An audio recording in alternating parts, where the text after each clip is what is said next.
Hey there. Come a little closer to the fire with me.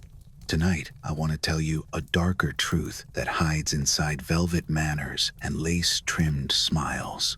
A truth so strange that it almost sounds like a dream until you remember it was real life for millions of women. Picture it. A single gust of wind, a fraction of skin at the wrong angle, the briefest glimpse of a boot through a carriage door, and suddenly, your name becomes a whisper. I know, it feels impossible. Yet there were streets where an ankle was treated like a disaster, where a hemline could become a trap, where a heavy skirt could drink river water and pull a body down with quiet certainty. There were rooms where women owned shoes no one was meant to see, shoes with pearl buttons and hidden pockets, little rebellions stitched into kid leather. And still, they moved as if they were not allowed to have feet at all. If that sounds like a world built on nonsense, stay with me. The nonsense had rules. The rules had teeth, and the teeth were polite. Before we step into that candlelit London night together, if you enjoy these slow, shadowed histories, tap like and subscribe. It helps this little fireplace room find the people who need it. And if you feel like it, leave a comment telling me where you are listening from. A bed, sofa, a quiet train seat, anywhere. I read them, honestly, and I carry your little details with me when I choose the next story. Now, let the room dim. Let your shoulders sink, as if warm sand has been poured over them. Unclench the jaw, soften the tongue. Let the eyes grow heavy behind their lids. Breathe in, slow, and breathe out, slower. Listen to the fire making its patient clicks. Hear the soft shift of dust in the corners, the way old houses hold silence like a museum hush. Somewhere outside, a river breathes, steady and indifferent. Somewhere far back in time, numbers shrink and shrink until a single moment matters more than a whole year. Good. Now we go. London, 1847. It is not the London of postcards and bright noon. It is evening, and the street is damp, and the air smells like soot and whetstone. If you were standing here with me, you would feel the cold finding its way through your sleeves, the kind of cold that makes you aware of every layer you are wearing. A carriage rolls in with a sleepy rattle, wheels kissing puddles, hooves tapping like careful footsteps on a stage. There is a small lantern fixed to the side, its flame trembling inside glass. A tiny captive sun. The light does not banish the darkness. It only shapes it, makes shadows look deliberate. Inside the carriage sits Lady Margaret Whitmore. You can imagine her not as a painting, but as a person who has been thinking all day about how not to be seen. That sounds strange, I know. Yet in our world, being seen incorrectly could be worse than being unseen entirely. Her dress is burgundy, so deep it is almost black. The fabric pulls around her like a protective tide, a moving fortress. There is the faint smell of starch and perfume, mixed with the faintest trace of smoke from the city. When she shifts, the dress makes a quiet sound, a whisper of cloth rubbing against cloth, as intimate as a secret. The carriage stops. A servant opens the door, and the night air rushes in. It tastes of iron and rain. Margaret places one gloved hand on the door frame, not too firmly, because a lady is never meant to seem like she needs support. Her other hand gathers a little of her skirt, only a little, just enough to keep the hem from drinking mud. That tiny motion, that practical motion, is where the trouble begins. The street is uneven. The puddles are deeper than they look. Somewhere, a vendor calls out, voice thin in the fog. Somewhere, a horse snorts, impatient. Somewhere, a chimney coughs out a new breath of smoke. And then, the wind arrives. Not a storm wind, not a dramatic howl. Just a quick, bored gust that slides between buildings as if it belongs there. It catches the burgundy fabric and lifts it. Only a handspan, only a flutter. But in the strict arithmetic of Victorian eyes, that handspan might as well be a mile. For a heartbeat, an ankle is visible. For another heartbeat, a boot, a delicate leather boot, buttoned up the side with small, pale dots that catch the lantern light like tiny moons. It is not a scandalous thing. It is, honestly, a very ordinary human thing. A person wearing footwear to stand on a wet street. But the reaction is immediate. A gentleman nearby makes a sound that is almost a gasp, almost a laugh, caught in his throat like a swallowed coin. A woman pauses mid-step as if the stones have turned to ice. Even the vendor's call stutters, as though the air itself has decided to listen. Margaret feels it before she fully understands it. That prickling awareness at the back of the neck. You know that feeling when a room turns toward you without anyone saying your name? Her fingers tighten on the fabric. Her pulse climbs, fast and quiet. She wants to drop the skirt and hide her lower leg again. But sudden movements are dangerous too. Sudden movements look guilty. So she does the only thing her training allows. She holds still. The dress settles back down, obedient, heavy, sweeping the ground. The ankle disappears, as if it never existed. Yet it is too late, because Victorian scandal does not need evidence to live. It needs only the idea that something was seen. It grows in the space between glances, in the space between words, in the space between one woman's fear and another woman's hunger to be correct. Within hours, someone will mention it at tea.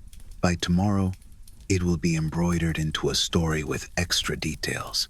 A longer lift of fabric, a longer look from a man, a bolder posture from Margaret. Each retelling will add a thread until the truth is wrapped in lace and no one can find the original shape. If Margaret were unmarried, her marriage prospects would quietly thin like candle wax melting down to a smaller and smaller flame. If she is married, her husband's name will feel a little heavier for a while, like wet cloth. Invitations will arrive with a slight delay.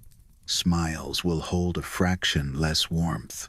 Doors will open, but not as wide, all because of an ankle. This is the part where people often laugh, and I understand why. I have laughed too, at first. Honestly, I've always found it strange that a society can call itself civilized while trembling at the sight of a boot. But the boot is not the real subject. The real subject is control. Victorian England was changing fast. Factories, railways, newspapers, crowds, the city swelling like a living thing. Old certainties were cracking, and when a world feels like it is slipping, people reach for rules. They make rules about the easiest targets. They make rules that can be enforced with looks instead of laws. A woman's body became a map for those rules. Not the obvious parts, not the parts that might actually be about intimacy or choice. The ankle, the foot, the step itself, the part of her that carried her forward.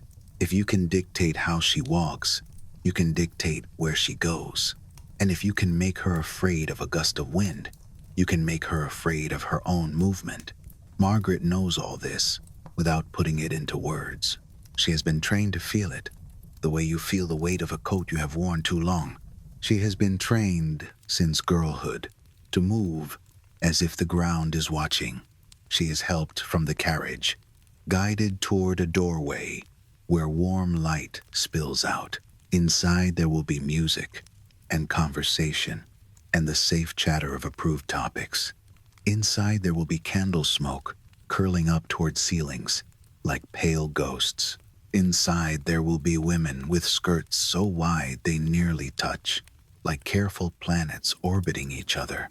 And beneath every skirt, hidden from the world, there will be feet, real feet, feet that ache, feet that sweat, feet that have been squeezed and shaped and ignored. Sometimes, a woman might own 15 pairs of boots, 20, even more. Boots she cannot show. Boots she cannot walk far in.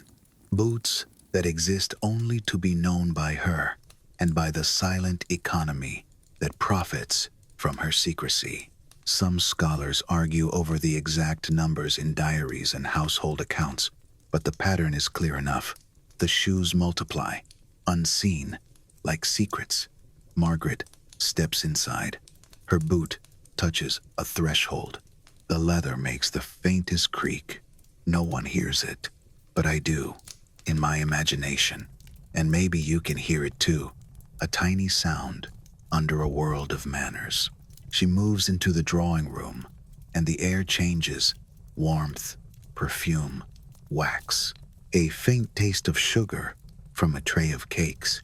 She smiles because she must, and outside, the street remains damp and dark, holding the moment of exposure like a stain that will not wash out easily. Stay with me as the fire settles, because the ankle taboo is only the first layer. Under it, there is fabric. So much fabric. Skirts engineered like architecture. Hemlines that sweep the ground like slow waves. Weight that can catch fire, can snag, can drag, and sometimes, when water finds it, can pull a person into silence. In a moment, we will let that heavy cloth unfold, inch by inch, and see what it cost to hide a simple human step. Later that night, when the gathering has thinned and the candles have shortened into puddles of wax, Margaret will finally have a moment alone. Not truly alone, of course. There is always a maid within earshot, always a cousin passing by, always the architecture of the house itself, designed like a polite cage. Still, she will have a room with a door and a mirror that reflects her face, but not her feet, because the mirror is placed for the upper story of a woman, never the lower. She will sit near a small fire, smaller than ours, and she will listen to the faint ticking of a clock that sounds like it is counting her mistakes. Her maid will kneel. That kneeling is ordinary in that world, as ordinary as breathing, and yet it carries its own quiet sorrow. A grown woman lowered to the floor, hands working at another woman's boots, as if the boots are sacred objects that must be handled with ritual care. Button by button. Each one is tiny, stubborn, cold at first. The maid's fingers warm them through repetition. Margaret keeps her gaze on the lace of a curtain, pretending she is not watching. Pretending she is not thinking about the shape of her own foot, the way her toes press together in the narrow leather, the way her heel lifts and settles. You might think a woman would learn her body by living in it. But in this era, a woman often learned her body by ignoring it. Margaret can feel the soft pinch at the base of her big toe where the seam rubs. She can feel the ache along the arch from standing so still at the party, because stillness is praised. Movement is questioned. She is careful not to flinch. If she flinches, someone might say she is delicate, weak, prone to nerves, or worse, someone might say she is dramatic. A lady must suffer quietly, as if pain is simply another layer of clothing. When the last button is fastened, the maid smooths the burgundy skirt down again, letting it fall over the boot like a curtain closing after a scene. Margaret stands. She takes 2 steps across the room, and the hem brushes the floor with a soft shush, gathering dust as if it is gathering evidence. She imagines the street again, the wet stones, the lantern light, The glance that cut through her like a needle. Sometimes the mind does this, doesn't it? It returns to a moment that felt too sharp, and it turns it over and over, trying to find a different ending. Margaret tries to picture the wind behaving. It will not. Outside her window, London breathes. There is the distant sound of a cart, iron rim against cobble. There is the faint murmur of people heading home. There is the Thames, unseen in the darkness, moving as it always moves, carrying away soot, carrying away secrets, carrying away whatever falls into it. And somewhere, in another house, another woman is learning about Margaret's ankle. Not because she cares about the ankle, because she cares about the rules. Rules are reassuring, even when they hurt, especially when they hurt. When a rule costs something, people treat it like truth. At breakfast the next morning, the story will arrive in a gentler form, as if it is only a curiosity. A friend will tilt her head and say, "Did you hear the oddest thing last night?" A laugh will follow, light as sugar. Margaret will smile, and the smile will feel like holding a cup that is too hot. She will hear her own name spoken with the faintest difference, the faintest edge of entertainment. She will sense the invisible ledger being adjusted, the way a community tallies worth without ever admitting it is doing math. And she will understand something that no etiquette book will ever confess. You cannot win this game by being perfect. You can only play it until you are tired. That is why the story feels dark to me. Not because of the ankle itself, not because of the boot, because of the exhaustion, because of the constant calculation that keeps a person's mind awake when it should be drifting toward rest. So as we continue, let my voice carry some of that weight for you. Let the dust settle where it belongs, in the corners, not in your thoughts. Let the river keep breathing outside, steady, unbothered, and let us watch, gently, as the next layer of the system unfolds, the layer made of cloth and firelight, and the quiet danger of simply existing in a body that moves. The fire has a steady mind tonight. It keeps working at the same piece of wood until the wood becomes something else. If you listen closely, you can hear the soft collapse of a burned edge, a tiny surrender. It is almost comforting, and it makes me think of Victorian skirts, which were also asked to surrender again and again, asked to be enormous, asked to be heavy, asked to swallow the shape of a body until the body looked more like an idea than a person. Let me paint the next layer slowly. A Victorian woman's dress did not simply cover her ankles, it erased them. The hem was meant to kiss the ground, to sweep it, to collect it. Dust, soot, street grit, little flecks of clay from a garden path, all of it clinging to the fabric as she moved. The dress became a map of where she had been, except she was never meant to travel far, so the map was usually small. A parlor, a carriage, a carefully chosen doorstep. Some skirts were 12 feet around at the hem. Some were 15. The numbers feel ridiculous until you imagine the living reality of them. A circle of cloth surrounding a woman like a private weather system. When she turns, the air turns with her. When she sits, the fabric gathers and sighs. When she stands, it drops again with a slow, practiced sound, as if it has been trained too. There is a strange intimacy in that much fabric. It touches everything. It touches floorboards, door frames, chair legs. It touches the edge of a hearth. It brushes against other skirts and against the boots that are not meant to exist in public imagination. It is not only inconvenient, it is dangerous. I want to say that gently, because this is a sleep story, and you are safe here with me. But it matters to name it.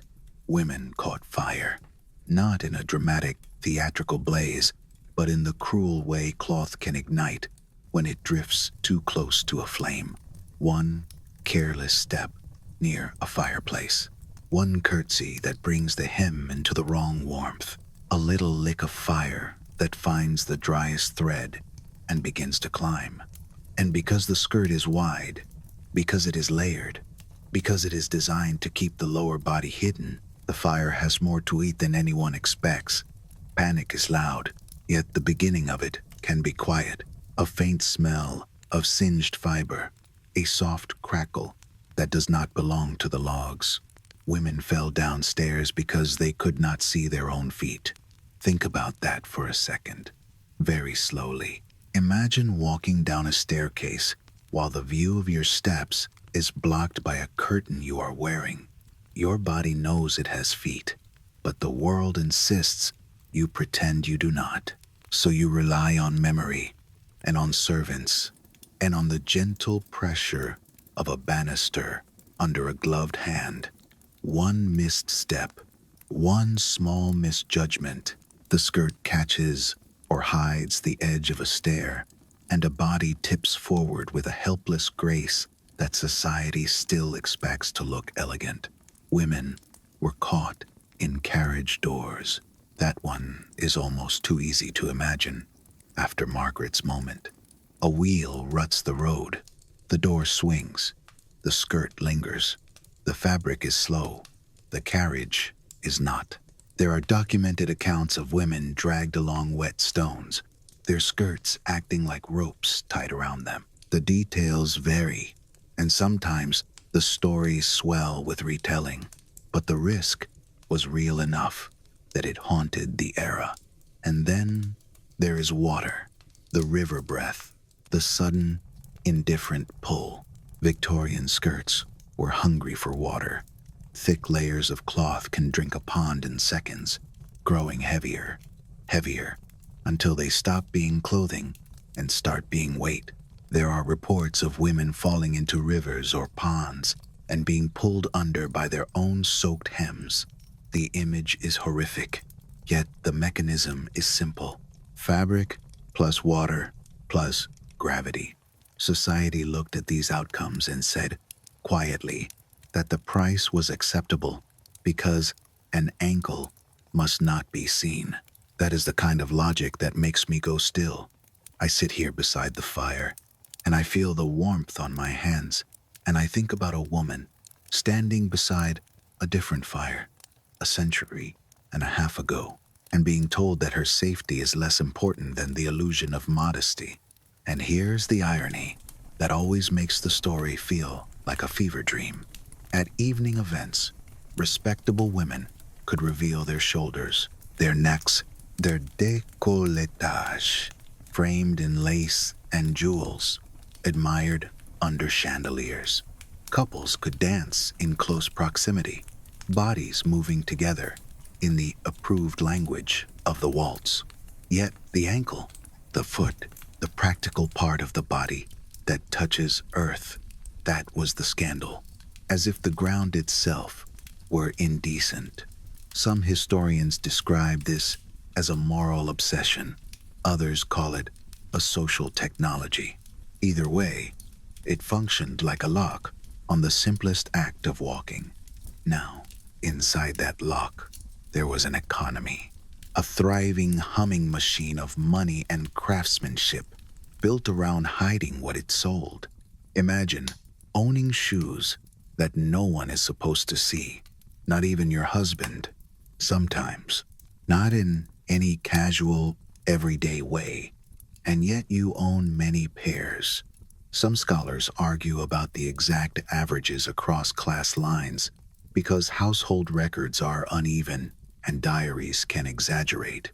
But there are accounts suggesting that a middle-class Victorian woman might keep 15 to 20 pairs of boots and shoes, 15, 20, hidden under skirts like contraband. It is almost funny until you feel the deeper thing under it.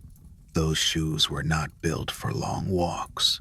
Many were built for standing, for gliding, for taking tiny steps that made a woman look like an ornament placed carefully in a room.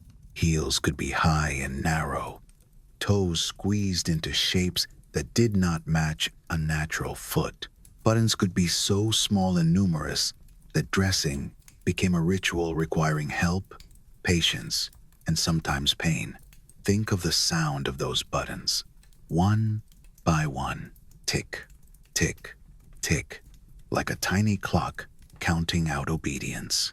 Bootmakers competed to create ever more elaborate designs: kid leather, silk linings, decorative stitching, so fine it looked like handwriting, lacing systems that could tighten like promises, rows of tiny buttons that demanded nimble fingers.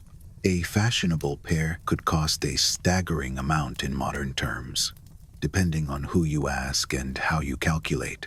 Hundreds of dollars, sometimes far more, for something meant to remain unseen. That is how deep the performance ran. The hidden shoe became a private luxury and a public taboo at the same time, which is an excellent way to make people spend money. You cannot show your boots, so you cannot gain social credit for them, but you can feel them. You can know them. You can let the secret of their beauty warm you in a room where you are otherwise expected to be silent and contained. And the fashion industry knew it. It built empires on the idea that concealment was virtue and that virtue should be expensive. Sometimes I imagine a shop on a narrow London street, a window filled with boots that look like little works of art. The smell inside is leather and polish and faint dye. A clerk speaks softly. A woman enters with her eyes lowered, as if she is buying something shameful, even though it is simply footwear. Her gloved fingers hover over a row of buttons. She does not want to seem eager. Eagerness is a kind of exposure too. And then she chooses a pair anyway, maybe emerald green leather, if she is bold in the privacy of her own mind. Maybe pearl buttons, because they feel like stars under her skirt. Maybe a hidden pocket sewn into the inner side, just large enough for a folded note, or a small token, or a private proof that she has an inner life. The shoe becomes a secret room, and while the world above the hemline continues to chatter about respectable topics, below it, something else is happening. An underground culture, a quiet rebellion. A woman alone in her bedroom, candlelight low, lifting her skirt just enough to see her own boot and feel, for a moment, like she exists from the ground up. You know that feeling when you do something tiny that no one else notices, and it still feels like freedom? That feeling lived in Victorian boots. It lived there even when the rules tried to crush it. In a moment, we will follow that secret feeling into the places where women met, quietly, to share it, to show each other the forbidden beauty hidden in plain sight. And then, just beyond that, we will step into the darker corner where doctors began to speak about feet as if they were dangerous, where medical authority joined hands with fashion, and where a woman's own body became something she was trained not to look at for too long. Let the fire keep breathing with us, because the next chapter is about rebellion that smells like leather and perfume, and about the strange, heavy shame that insisted a woman should not even know her own feet. And there were rules even inside the secret room of a shoe. A lady might be allowed to own many pairs, but she was not meant to be caught caring about them. Pleasure had to be disguised as duty. Curiosity had to be disguised as modesty. So the admiration of boots became a kind of underground etiquette, a second world hidden under the first. Some women held small gatherings that looked innocent on the surface. A tea tray, a few chairs, a bit of needlework placed like a decoy, conversation soft and safe if a servant passed through. But under the table, Beneath the hanging cloth, feet might shift. A hem might lift just enough. A boot might be angled toward candlelight. A friend would lean closer and whisper, not how beautiful, but how practical, as if praising a design for its usefulness could hide the thrill of it. And then the women would smile at each other with that conspiratorial warmth that comes from sharing a forbidden language. I have always found it strange that rebellion can be so quiet. Sometimes it is not a speech, not a march. Sometimes it is just a woman knowing she owns something lovely and knowing no one can take the knowledge away. One particularly bold socialite appears in scattered accounts, her name often left out or softened in later retellings. Family reputations are tender things, even after death. The story goes that she owned over 200 pairs of boots and shoes, each one cataloged like a museum piece. She wrote about them the way other people write about travel, not the grand destinations, but the small sensations. The cool touch of silk lining against the skin, the click of a heel on wood, the faint release of perfume from a hidden reservoir as she walked, a private cloud following her, unseen but real. Even if we cannot verify every detail, we can still sense the kind of mind that would do this. A mind looking for freedom in a place where freedom was rationed. And then, as always, the era tried to take even that away, because the moment women began to treat their feet as something worth adorning, worth feeling, worth acknowledging, the language of authority began to speak. Doctors, mostly men, wrote as if they were describing a delicate machine that could break from the wrong breeze. They claimed that a woman's feet were naturally weak, that air and light could disturb the nerves, that too much exposure might lead to hysteria, infertility, moral corruption. It sounds absurd now, and yet these were not just whispers at the edge of society. These were ideas printed in respectable journals, carried into households like holy advice. A woman could be told, with a straight face, that the healthiest thing she could do for her body was to keep it hidden. And so, beneath the softness of silk and the shine of polish, there was an epidemic of small injuries that were never spoken about in the open. Toenails that grew inward because boots were too narrow, skin rubbed raw, circulation slowed by tight lacing, feet reshaped by years of pretending they were not there. And the strangest tale, the one that stays with me, is this. Many women did not truly see their own feet in good light. They dressed in dim rooms, early morning gray, candles still sputtering. They relied on servants to fasten the boots, because reaching down under layers of fabric was awkward and improper. They lived in a state of disconnection from the very part of their body that carried them from cradle to grave. Imagine living like that. Imagine being taught that the ground beneath you is shameful. If you feel a sadness rise in you, as I say it, let it rise and then let it settle, like dust in a sunbeam, like silt in river water. It does not have to stay sharp. In the next chapter, we will follow that medical language into a different kind of performance, one that happened in drawing rooms and ballrooms, on velvet sofas designed for collapse. Because once a society decides women are fragile, it begins to expect fragility on cue. And some women, clever and tired and observant, learned to use that expectation. They learned to fall in a way that spoke. The room where a woman faints is usually quiet before it happens, not silent, never truly silent. There is always some small sound, a spoon touching porcelain, a dress brushing a chair, the low thread of conversation moving from one safe topic to another. But there is a stillness underneath, like a lake holding its breath. If you were standing here with me, you would notice the furniture first. The velvet sofa, curved like a wave, positioned just so, as if it expects to catch a body.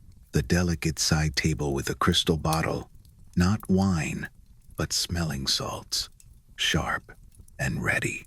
The heavy drapes that keep the street outside and the world outside at a polite distance. This is not a place for honest collapse. This is a place for performance. And tonight, we are going to step into the fascinating world of strategic swooning, where Victorian women took the role society handed them, fragile, trembling, faint, and learned to shape it into something that could move other people around the room like chess pieces. I know, it sounds exaggerated. Come closer to the fire and let me say it softly. It is debated how common deliberate fainting truly was, and how much of it lived in diaries and stories rather than daily life. Some scholars argue it was mostly myth, amplified by satire and later fascination. Others point to letters, private notes, and the strange consistency of the etiquette around swooning, and say, no, there was something real here, a social tool, used often enough that everyone learned the script.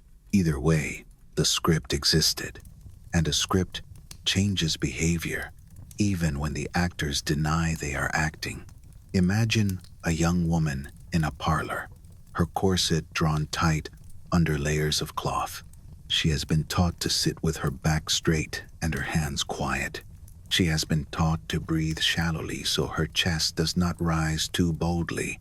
She has been taught to smile with restraint, to speak with a voice that does not take up space. Now imagine that same woman hearing a sentence she does not want to hear, a father's casual remark about a marriage prospect, a husband's plan for an evening she dreads, a guest's pointed question that feels like a trap. What options does she have? Arguing directly could be seen as improper. Saying no might be heard as rebellion. Leaving the room could be interpreted as rudeness. But fainting is allowed. Fainting is almost expected. Fainting says, without words, I cannot bear this, and you must stop, and you must take care of me, and you must not ask why. So the woman inhales carefully and lets the air out in a long thread. She loosens her knees, only a little. She turns her face slightly away so no one sees her eyes sharpen.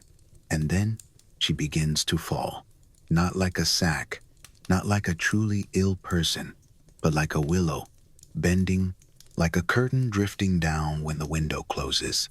She aims for the sofa, because the sofa is there for this, and because she has practiced, and because even fainting has etiquette. The hand goes to the forehead, the breath becomes shallow, the eyes half close. A small sound escapes the throat, not a cry, not a sob, something in between, delicate enough to sound involuntary. The room changes instantly. Voices rise, then hush. A chair scrapes the floor. Someone calls for water. Someone else reaches for the smelling salts, uncorks them with shaking fingers, and brings the sharp scent close to her face. And here is the secret, the one that feels almost eerie when you hold it in your mind. Sometimes she is not unconscious at all. Sometimes she is listening. She is hearing the way people speak when they think she cannot hear. She is feeling the way the conversation reroutes around her body, like a river diverting around a stone. She is buying time. She is changing the temperature of the room. There are letters from the era that hint at this. A famous writer, a woman known for her sharp mind and quiet endurance, once described the art of a well-timed feint in a note to a friend. Whether the exact phrasing has been polished by memory is hard to know, but the idea is clear. A gentle collapse can accomplish what hours of rational argument cannot. And you know, when I first read about that, I felt two things at once: admiration, because the ingenuity is undeniable, and sadness, because it means the rules were tight enough that a woman had to pretend to break in order to be heard. Now, there is another layer beneath the performance, and it is physical. Not all fainting was strategic. Real fainting happened. Real dizziness, real oxygen deprivation, real bodies pushed to their limits by fashion that treated breath like a luxury. The corset. It is hard to speak about the corset without anger, so I will speak about it like the fire speaks, steady, warm, without flaring. Corsets were designed to shape the body into an ideal silhouette. That ideal required compression. Ribs nudged inward, waist pulled smaller, organs displaced, quietly, without permission. Breath reduced to a smaller and smaller space. Many women began wearing corsets in early adolescence, the fabric stiff, the laces newly tight, the sensation strange at first, then normal. Normal in the way a constant ache can become background. Doctors argued about corsets, and yes, some doctors condemned them, and yes, some doctors defended them with the confidence of authority. There were physicians who wrote that tight lacing caused fainting, digestive trouble, palpitations, and long-lasting weakness. There were others who insisted it supported a woman's delicate constitution, as if delicacy were a scientific fact. In medical records, you find terms that sound clinical and calm: corset-induced syncope, nervous collapse, fashionable weakness. In diaries, you find something else: a girl writing that she feels lightheaded in church, a woman noting that she cannot climb stairs without pausing, a mother mentioning that her daughter fainted at a dinner party, and everyone said it was charming, which is a word that should not belong to suffocation. So strategic swooning grew in a world where real swooning was already woven into daily life. The performance could hide the reality, and the reality could support the performance. A perfect disguise. Now imagine what that meant for power. A man in Victorian society might believe he controlled his household. He had money, legal authority, social standing. He could decide where the family went and what the family did. He could make plans and expect them to be followed. But then his wife collapses, not in a way that looks like rebellion, in a way that looks like illness.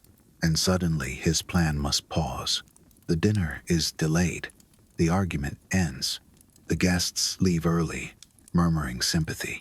The next day, he feels guilty, because guilt is part of the script too. He brings flowers. He speaks more softly. He promises to reconsider. And the wife, resting on the velvet sofa, with a shawl placed over her shoulders, listens to the new shape of the household. That is why swooning couches existed. Furniture designed for a specific kind of collapse becomes a kind of evidence. It tells you the culture expected women to faint often enough that it built comfort around the act. Smelling salts became common. Fans fluttered faster. Household manuals described the proper response to a lady's vapors as if it were as routine as serving tea, and the rituals became complex. A proper lady did not faint in mud, because mud is honest. A proper lady fainted on clean carpet, near a chair that could be moved, near a door that could be closed for privacy that was never truly private. A proper lady recovered at the correct pace, too quickly, and people might suspect, too slowly. And people might worry, and worry can be inconvenient. And women were taught not to inconvenience others with their suffering, except in the exact way the script allows. Some women practiced, not officially, Of course, there were no lessons advertised as fainting instruction, but mothers taught daughters how to fall gracefully, how to soften the knees, how to let the head tilt without striking the floor. Older sisters demonstrated where to place the hand, how to breathe shallowly, how to keep the face composed even as the room swirls. And among women, there were codes.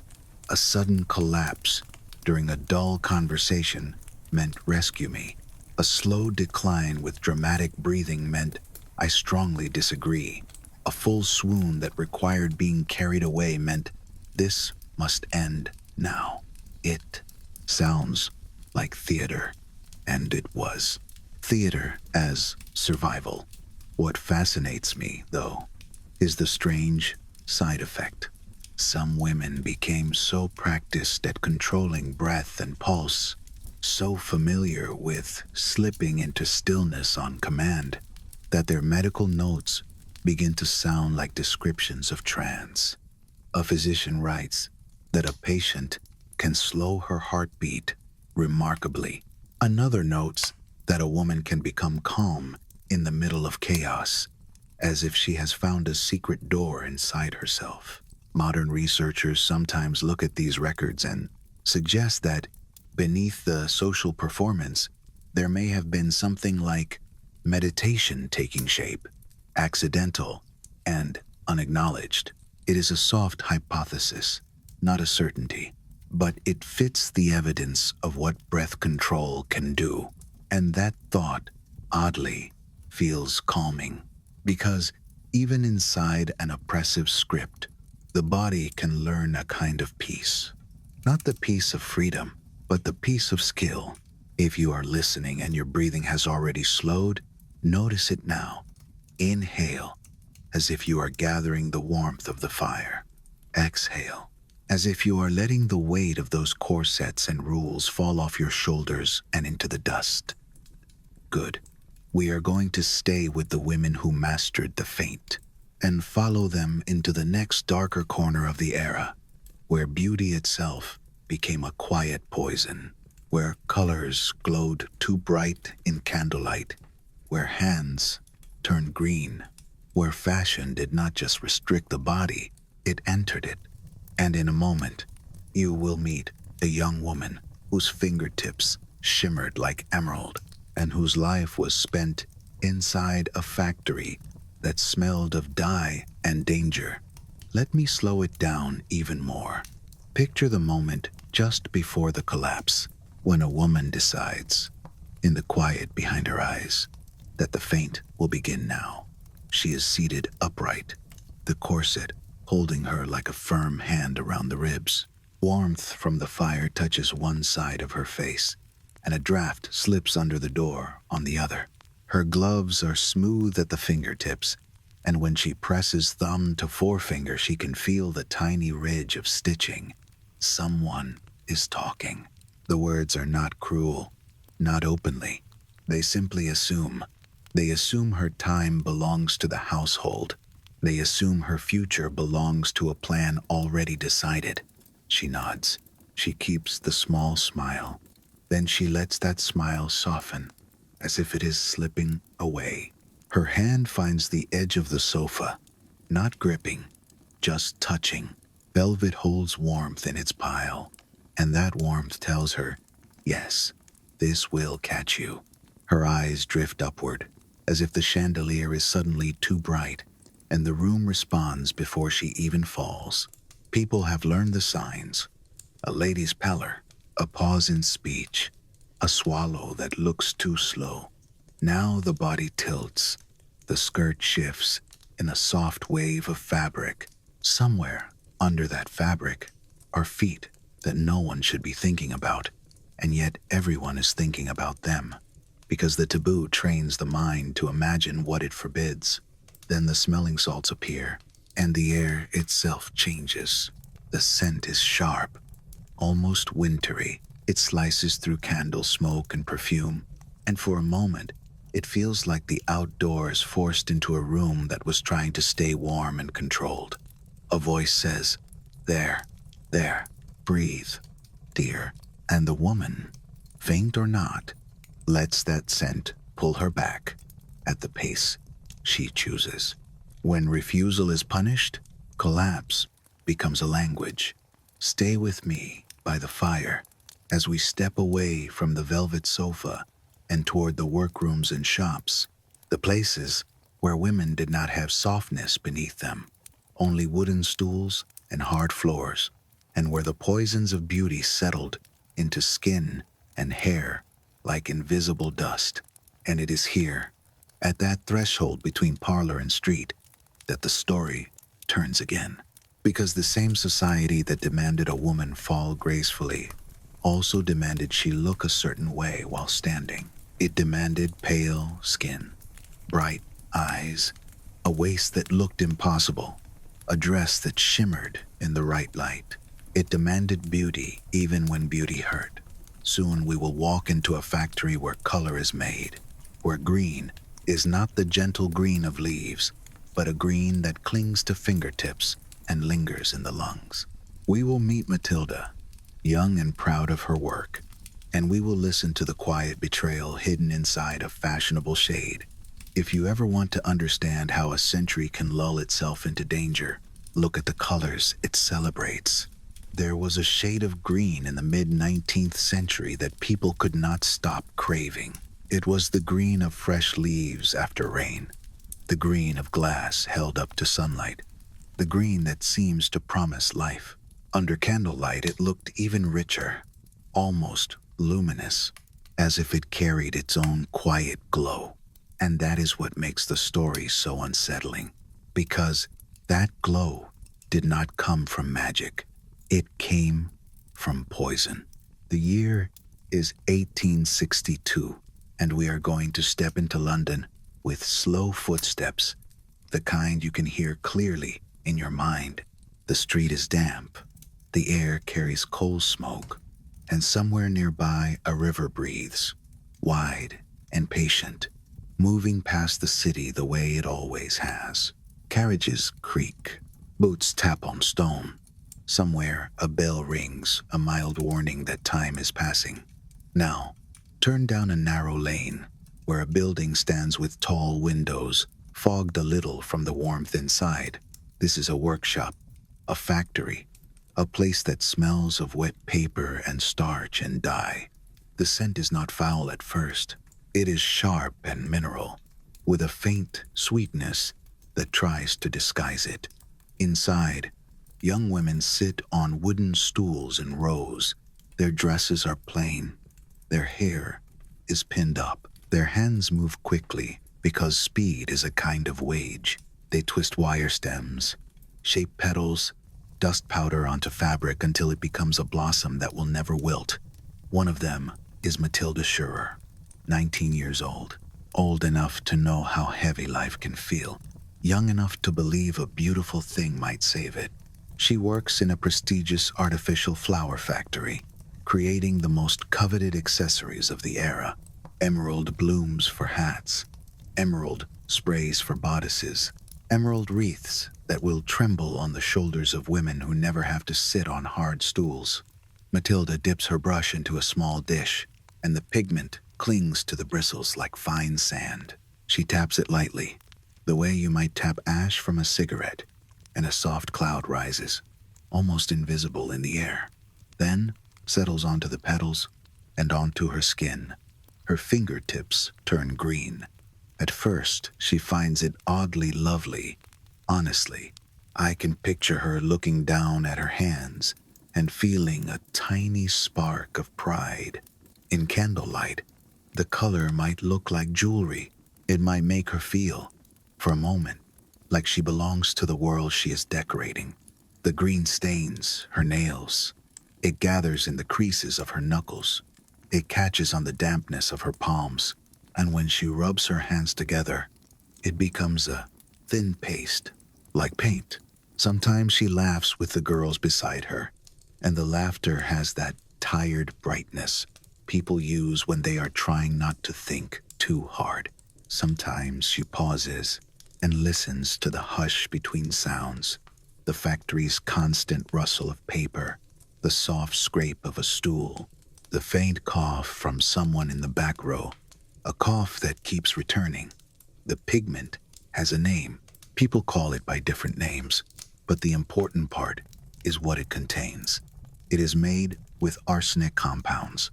It is the kind of substance used to kill rats, refined into something fashionable. And, for a while, no one says it aloud. Or if they do, they say it the way people say unpleasant truths when they do not want to face them, as a joke, as a rumor, as something that belongs to someone else. Matilda begins to feel tired.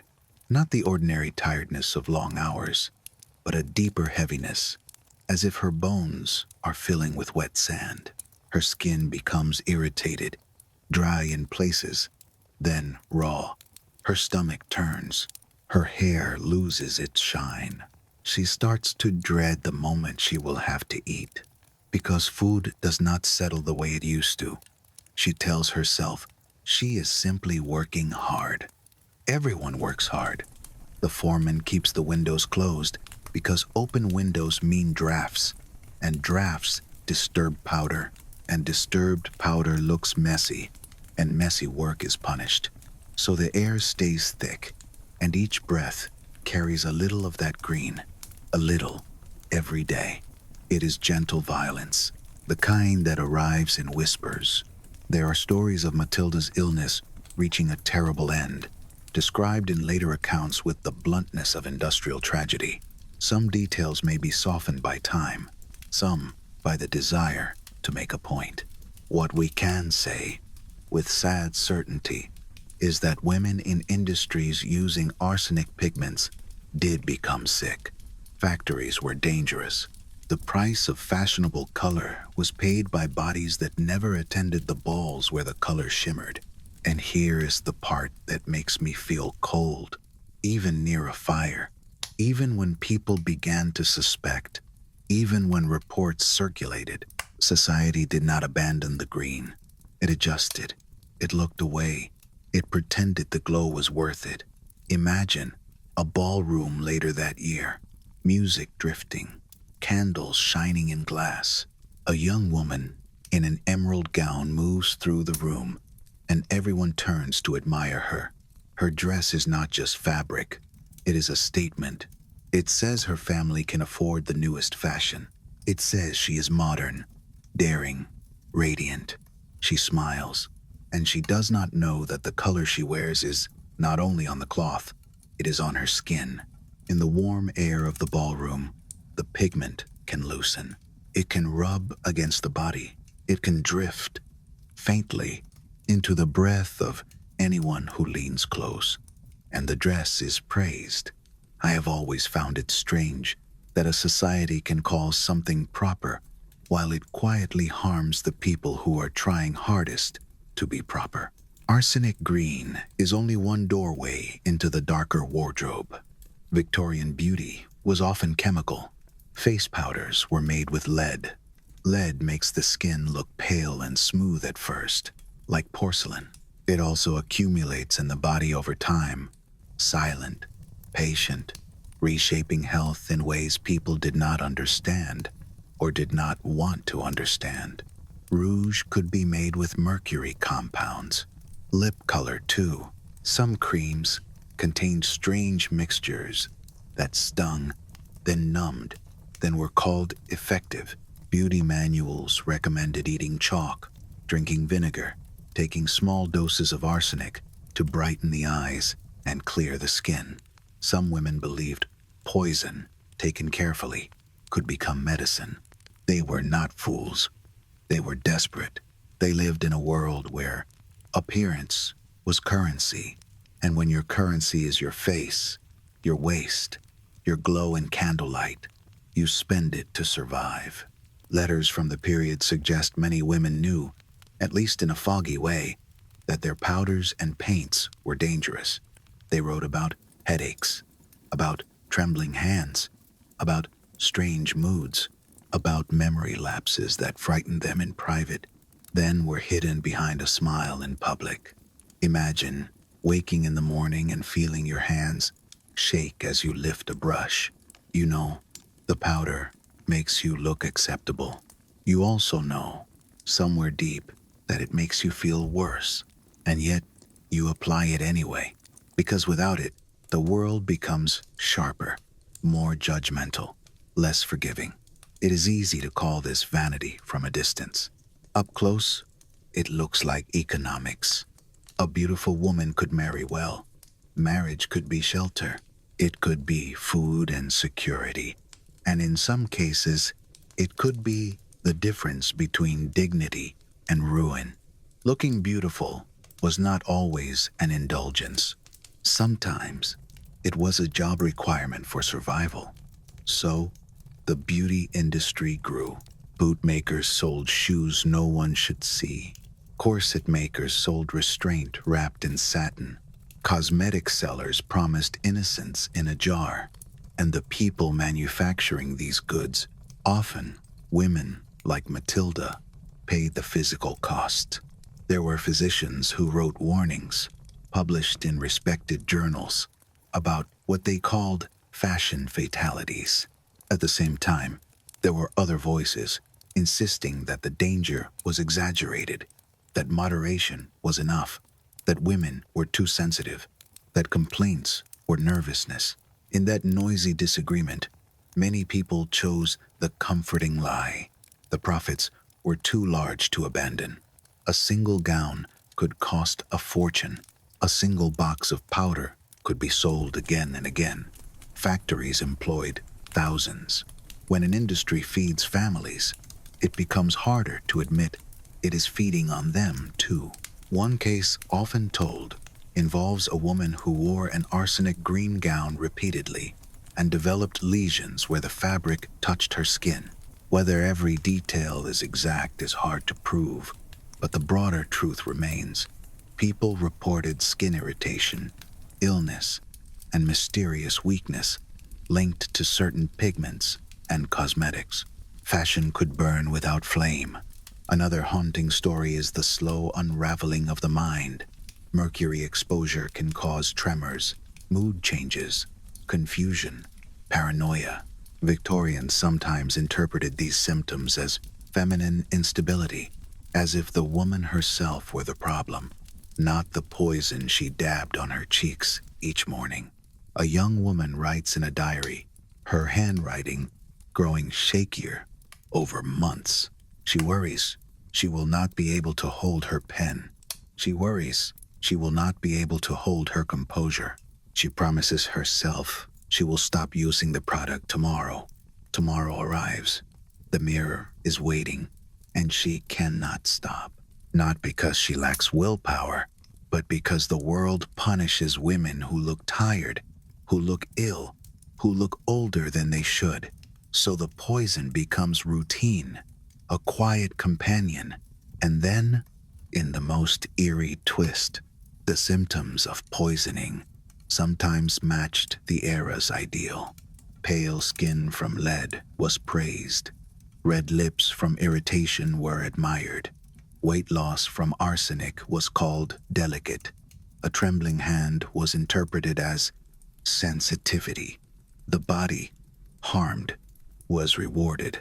If you were walking through a Victorian cemetery in those years, you might see rows of stones and think only of grief. But later, researchers have suggested something stranger. Garments buried with the dead, saturated with arsenic pigments, could continue to leach into the soil. It is not a ghost story in the usual sense. It is chemistry, slow and persistent, like a curse made of dust. Even death did not end the fashion's reach. Now, I do not want you to hold this story like a clenched fist. Let it rest in your palm instead. Notice your own breath. Notice how it moves without laces. Notice how air enters your chest and leaves again, easy, unpunished. Inhale, gently. Exhale, slower. Good. Because the point of telling you this is not to frighten you, but to show you the strange tenderness inside human endurance. Women lived in this world of glowing gowns and hidden sickness, and they still found ways to create friendship, to laugh softly at their own stained fingers, to write love into a life that did not always love them back. And they found ways to communicate, too. When speech was policed, they turned objects into language. A fan could say what a mouth could not. A flick of painted silk could carry a secret across a room. So as the green dust settles on Matilda's hands, and as the ballroom candles burn down into puddles of wax, we will move into the next chapter, where women hold delicate fans like keys and begin speaking in silence. Before we leave Matilda, stay with her for one more slow moment. She finishes a spray of flowers and sets it on a tray lined with paper. The paper is already dusted green, a soft snowfall that never melts. She wipes her brow with the back of her wrist, leaving a faint smear along her skin, as if the color is trying to claim her. The girls beside her tease her for looking like a woodland spirit. Someone says, "Imagine if we could go to the ball and wear what we make." Someone else snorts and says, "We would be turned away at the door." Matilda smiles anyway. She washes her hands in a basin, but the water only turns pale green, and the stain remains, tucked under her nails, in the folds of her fingers. It follows her home. It touches the bread she breaks. It touches the blanket she pulls up at night. She does not mean to spread it.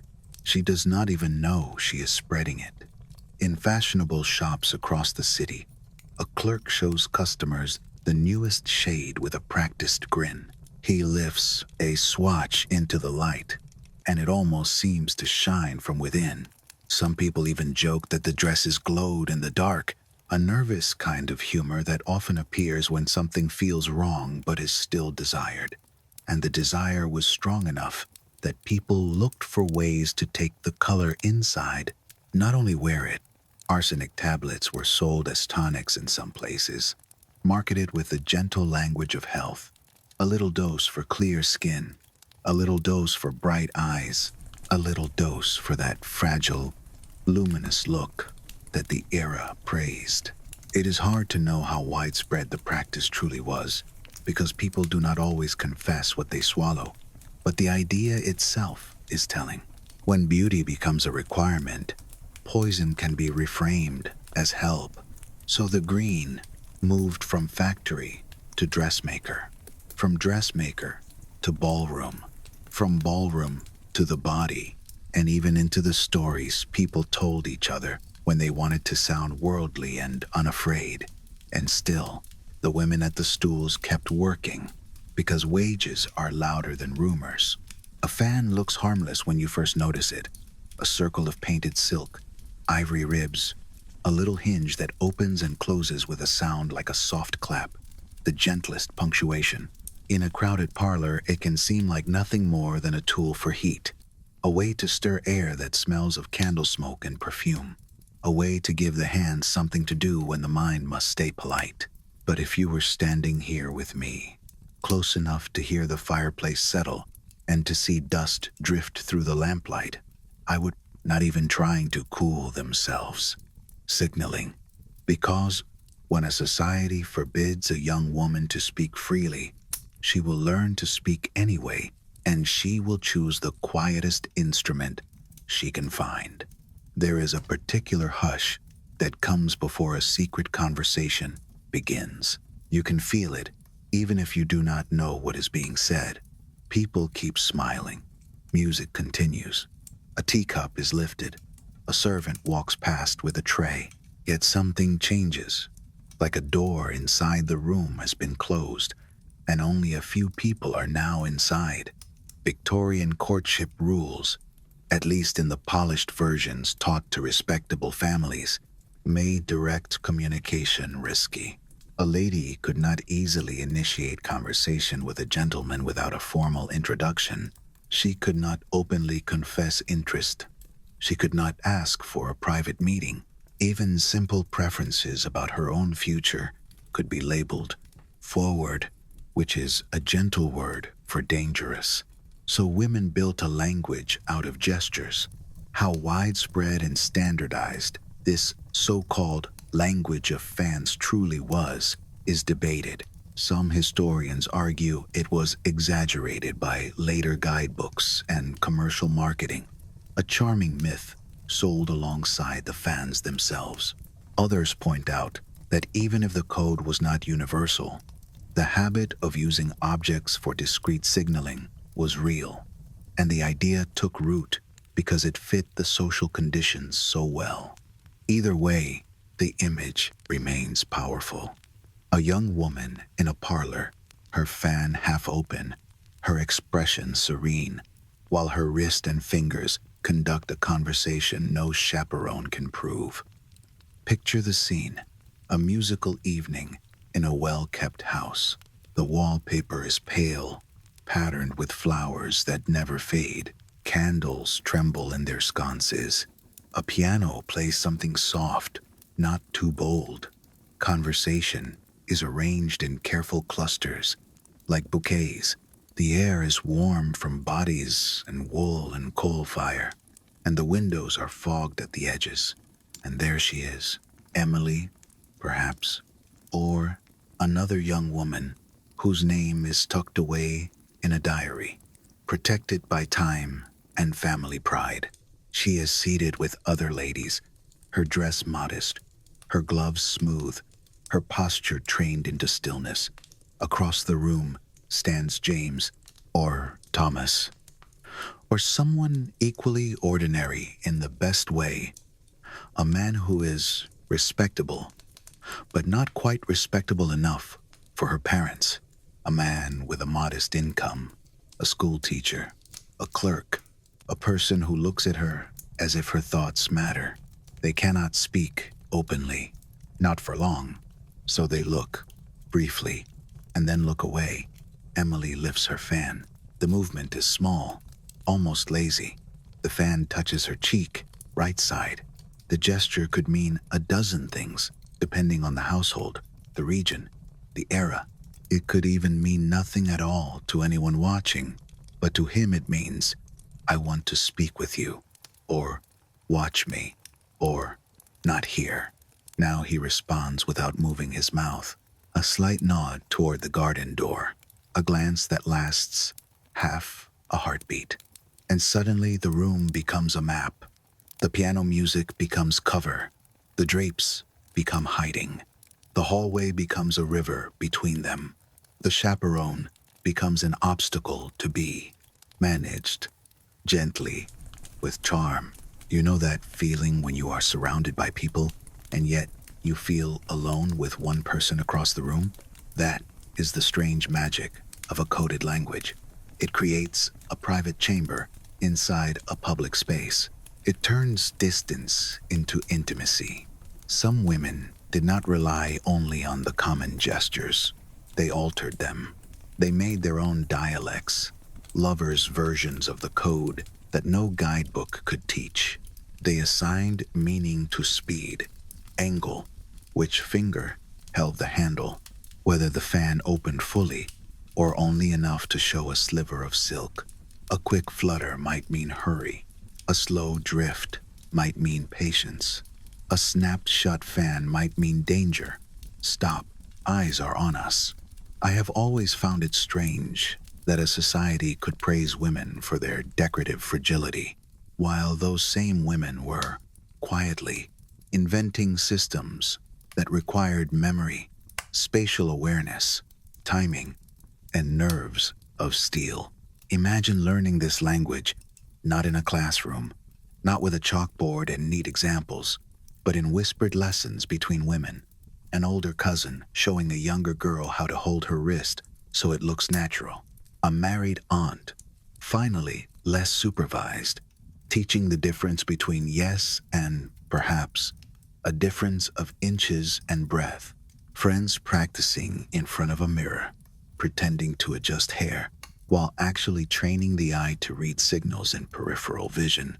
The fan itself becomes an extension of the body, a hinge for the wrist, a veil for the face, a shield when laughter threatens to reveal too much. And of course, there are risks. A misread signal can cause embarrassment. A wrong gesture can invite the attention of a suitor you do not want. A careless movement can become gossip, and gossip can become punishment. Some young women wrote about the anxiety, about the pressure to perform the code perfectly, about the fear of getting it wrong, about the way the fan, once a comfort, could become a weapon pointed back at the hand holding it. Still, the language offered something precious: choice, a thread of agency in a world that preferred women mute. Beyond romance, fans could carry other conversations too, the forbidden kind. A woman could warn another about a predatory man without saying his name. She could signal that a conversation was turning dangerous. She could share disapproval of a political comment without being accused of discussing politics. She could coordinate a charitable meeting, a visit, a plan, all while appearing to cool her face. Some writers of the period even noted how women used silent signaling in gatherings where men debated loudly. The men believed women were passive listeners. The women were talking to each other anyway, on a different channel, quieter, more efficient. And the fan industry benefited, of course. When an object becomes language, it becomes necessary. It becomes a passport, a key. Wealthy families commissioned fans like they commissioned portraits, painted scenes, tiny gemstones meant to catch light at certain angles, ivory ribs carved with patterns that could serve as additional signals, visible only up close. The fan maker becomes, unintentionally, a supplier of resistance. In my mind, the most haunting part is the way all of this happens under candlelight.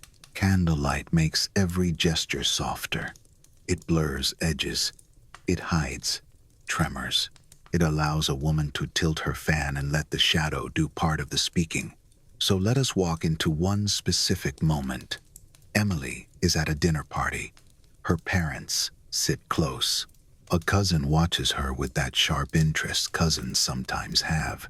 James is across the table, not beside her. Too far for a note, too far for a touch, even through gloves. The servants move in and out, carrying plates, pouring wine for the men, setting down glasses that catch the light like small mirrors. Emily's heart is steady, but her thoughts feel like birds.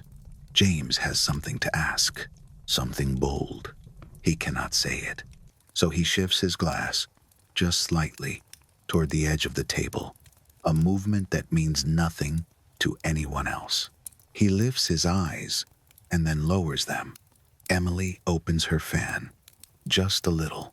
The silk is pale, painted with flowers, and the ribs spread like the bones of a wing.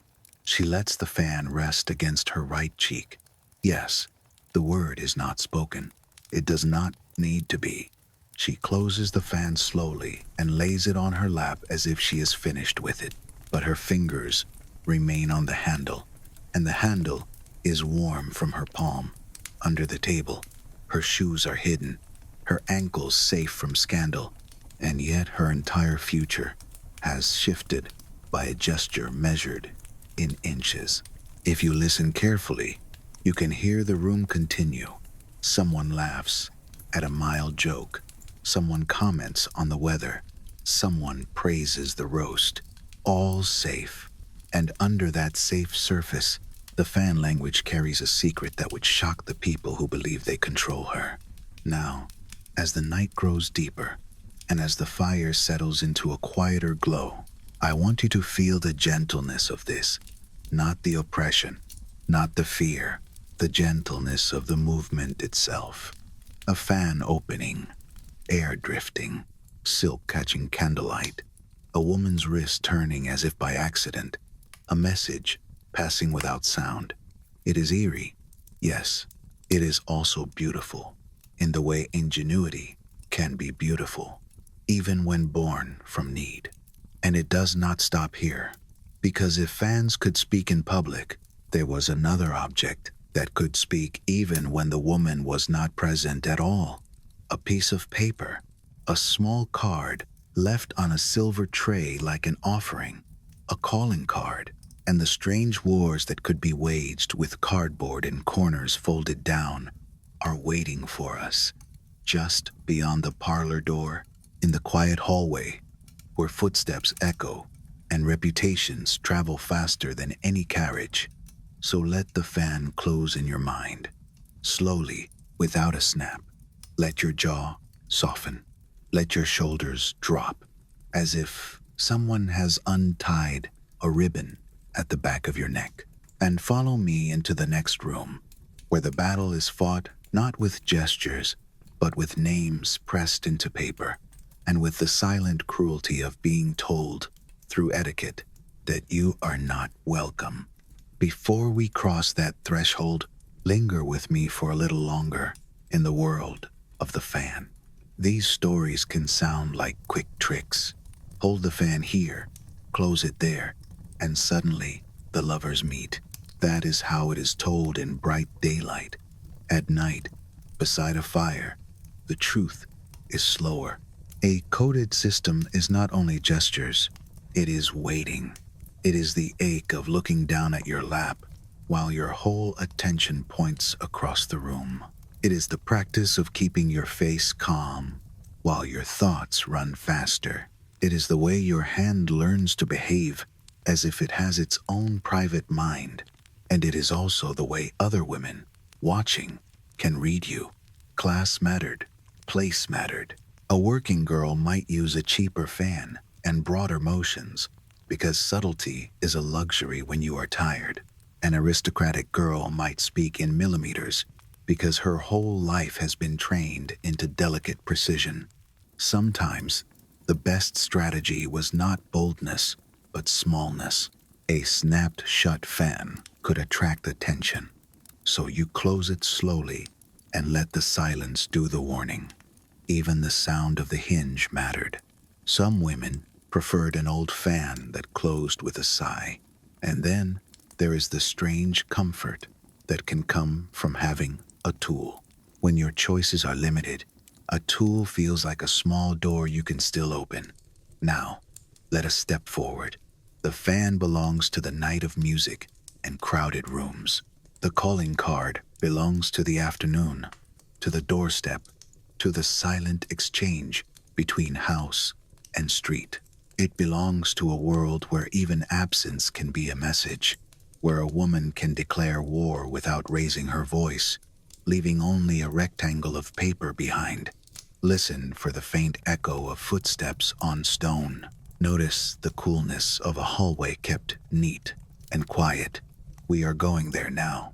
In some houses, the women practiced the language of fans, the way children practice piano scales, not out loud, not officially, but in the small spaces where rules loosened for a moment. A glance in a mirror, a wrist turning just so, a breath taken on purpose. I like to imagine an older woman teaching it with a mixture of tenderness and mischief. She corrects the angle of the fan, taps the younger girl's knuckles gently, and then smiles, as if to say, quietly, "You will survive this world. You will find your own way to speak. If you are getting sleepy, let that idea settle in you, like warm air. The body can be constrained, the voice can be watched, yet the mind still finds tiny openings. And sometimes those openings are enough to carry you through a long season. Now, the season changes. The fan folds, the hand rests, and the paper card, pale as bone in candlelight, waits on the tray. The calling card is almost nothing, a small rectangle, thick paper, your name pressed into it in dark ink, perhaps with a flourish. It fits in the palm like a secret. It can be tucked into a glove, slipped into a case, hidden in a pocket sewn inside a dress. And yet, in certain circles, it carried more weight than a confession. It could say, "I came." It could say, "I did not come." It could say, "I respect you." It could say, "I do not." It could whisper a rumor without using a single word. If you were standing here with me by the fire, I would put one in your hand and ask you to feel it. The clean edge, the slight texture of the paper, the way it holds its shape. Victorian society loved objects that behaved properly, objects that stayed stiff and exact, because people were expected to do the same. Now, picture a front hallway in spring. The air outside is damp, smelling faintly of river and stone. Inside, the hallway is cool and controlled. A runner rug muffles footsteps, a mirror hangs on the wall, and in some houses even the mirror might be draped when grief visits. But we are not there yet. Not yet. There is a silver tray on a small table near the entrance. A place of honor, a place of judgment. And in one house, in one afternoon, a woman makes a mistake so small it could be missed by anyone who did not live by codes. Her name might be Adelaide, if you like, or Catherine, or any name that sounds careful. She is at home. She is perfectly at home. A carriage stops outside. A visitor arrives. Lady Catherine Worthington, perhaps. One of those women whose presence fills a doorway before she even steps through it. Not because she is tall, but because the world has agreed to make room for her. A servant is sent to the door. Adelaide, for her own reasons, does not wish to receive this caller. Maybe she is tired. Maybe she is hurt. Maybe she is maneuvering within the endless chess game of friendships and alliances. So, she gives the servant the approved phrase, "Not at home." It sounds innocent. It sounds polite. It is code for something colder. And the visitor, standing on the step, hears it. Now here is the detail that keeps the story dark. In a quiet way, Lady Catherine can see the drawing room window. The curtains are not fully closed. A little lamplight leaks through. A silhouette shifts, just a human shape, moving behind glass. Proof. In that moment, the lie becomes visible. You can almost hear the air tighten. Lady Catherine does not shout. She does not demand entry. She does not argue at the door like a person in a modern street scene. She smiles. Perhaps. She turns slightly, as if she is amused, and then she takes out her calling card. She leaves it on the tray, but she folds one corner down. Just a corner. A triangle of paper, like a small bent wing. A silent declaration that anyone in the know can read. I came in person. You refused me. You are being watched. By evening, the folded corner has traveled farther than any carriage. It appears in conversations in drawing rooms. It is mentioned at tea. It is hinted at behind fans. It reaches ears that were not even present, because the calling card system, like a network, relies on servants, on sisters, on cousins, on those eager to pass news along. And the punishment arrives softly. Adelaide's tray, once a bright little field of names, begins to empty. Invitations become delayed. Friends become busy. The next event list is quietly adjusted. No one says, "You are being exiled." They simply stop coming. This is what I find most unsettling about the calling card wars. They were not wars of shouting. They were wars of absence. The rules were elaborate enough to fill manuals. Some etiquette writers devoted pages and pages to what should have been in another world. A simple act, saying hello. There were cards for formal calls, smaller ones for intimate friends, cards with black borders for mourning, cards for travel returns, cards for condolences. The paper quality and engraving could act like a badge. Even thickness could suggest status, because money has a way of announcing itself through materials. And then there were the gestures, not with silk this time, but with paper. A corner turned down could imply a visit made in person rather than by proxy. A card left without asking after the lady could imply impatience. Multiple cards left could imply a whole family calling, or could imply something else, depending on how it was done, where the card was placed, how many were left, how quickly you returned a call. All of it carried meaning. Women became strategists because strategy was one of the few forms of power left to them. They could not vote. Many could not own property freely. They could not conduct public business without consequence.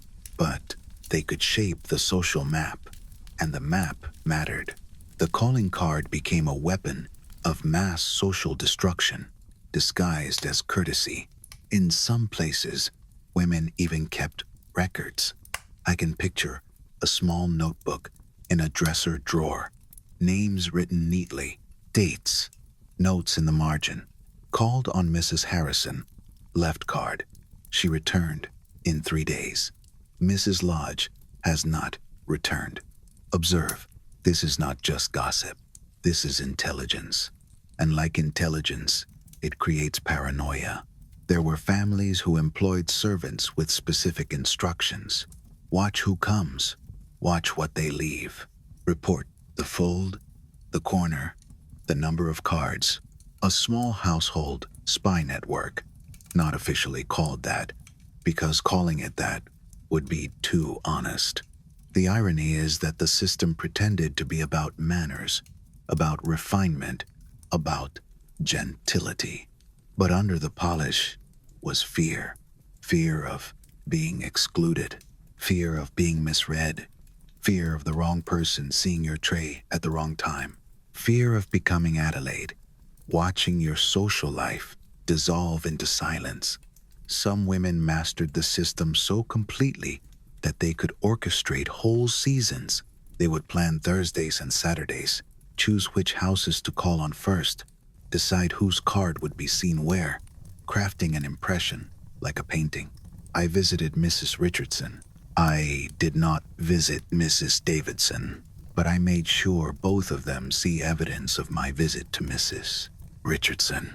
I have always found it strange and a little sad that a woman might need to think like a general just to maintain a place in her own community. The stakes could be economic, too. A good match could save a family. A bad reputation could ruin one. Business connections traveled through drawing rooms. Philanthropy, patronage, even politics. All of it flowed through the social channels women managed. So a calling card was not only paper, it was access. And access was survival. International travel made it worse. A woman from Boston might use rules that were normal at home and accidentally offend a Parisian hostess. An English visitor might apply Sunday calling habits that a continental family found vulgar. These were not trivial misunderstandings. They could mark someone as provincial, careless, untrustworthy. It is hard to sleep while thinking about that kind of tightrope, so let us soften it. Imagine the physical act of a call, a carriage ride through streets that smell of wet brick, the slow stop at the curb, a servant helping you down, the fabric of your skirt brushing your ankles, the boot hidden, the body wrapped in layers. The front door opens, warm air slips out. You do not enter. You remain on the threshold like a question. You hand your card to a servant. Your gloved fingers release it. For a moment, your name is no longer attached to your voice or your face. It is attached to paper. It is left behind like a fragment of you. Then you return to the carriage, and you do it again, over and over, day after day, not because you enjoy it, but because not doing it is risky. This repetition, this ritual, could be hypnotic in its own way. The mind learns the route. The hands learn the motion. The body becomes a moving piece of etiquette. And still, within that ritual, women found loopholes. A skilled woman could use the calling card system to avoid people she disliked without causing open conflict. She could return a call at just the right time to communicate preference. She could withhold a card to express disapproval without ever saying a harsh word. She could coordinate alliances, promote friends, subtly punish enemies. It is almost like social media, isn't it? Except the feed is a tray in a hallway and the likes are corners and timing. But unlike modern noise, this system was quieter. The quietness was part of its cruelty. It allowed everyone to pretend that nothing ugly was happening, even as someone was being erased. There were people who became experts at creating social catastrophes for others. They did it by engineering situations where the target would likely violate protocol, invite her to conflicting events, introduce her to someone at the wrong time, encourage her to use the wrong form of card. Then, let society do what society does. The punishment would arrive as silence. You might think, surely this is exaggerated. Some details may be. Some stories survive through letters and memoirs that embellish. Some examples are hard to verify, yet the underlying reality is clear enough. In a world where women's reputation was treated like property that could be seized, etiquette became a law. Now, there is a darker door ahead, because even the calling card had a special form for grief. Black borders, different paper, a different tone. And once mourning entered a household, the card tray itself could become a shrine, a record of who paid respects, who stayed away, who returned too soon, who returned too late. So as we leave the hallway and walk deeper into the house, listen to the quiet again. The fire behind us cracks softly. In front of us, a room draped in black waits, not with violence, but with long rules that can trap a woman for years. The empire learned to mourn by watching a queen, and the women, already trained in performance, were asked to perform sorrow itself. Let me slow the scene down, the way nights like this prefer. A card case clicks open. Inside, the cards are stacked like pale leaves, all the same size, all the same calm announcement of identity. Some are slightly older, the edges softened. Some are new, cut sharply, as if they have never been touched by doubt. A woman chooses one. Her thumb slides along the paper. She checks the engraving, not because she forgot her own name, but because the name must appear in the right style. Too ornate can seem boastful. Too plain can look like poverty. The font itself becomes a form of clothing.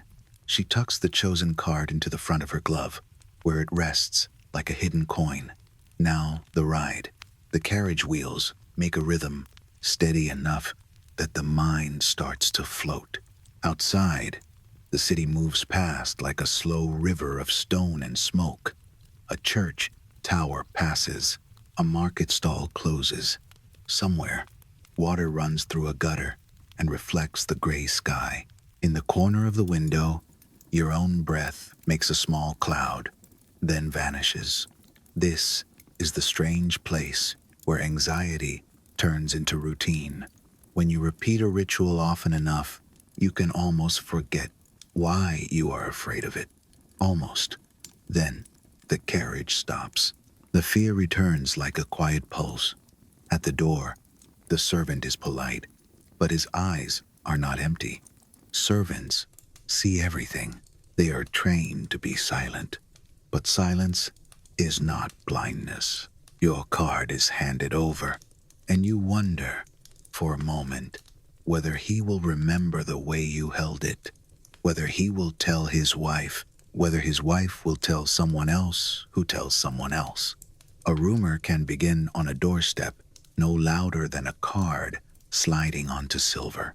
Some women developed what doctors might have called card anxiety, if they were willing to admit that social systems can injure the mind. The tray itself became a kind of oracle, too full, and you wonder who is watching you, too empty, and you feel the chill of exile. And, of course, an industry grew around that pressure. Better paper, sharper engraving, silver trays, little cases to keep the cards safe, all promising that if your tools were perfect, Your standing might be too. So yes, the calling card was almost nothing. And yet, it trained women to think in networks. It trained them to read patterns.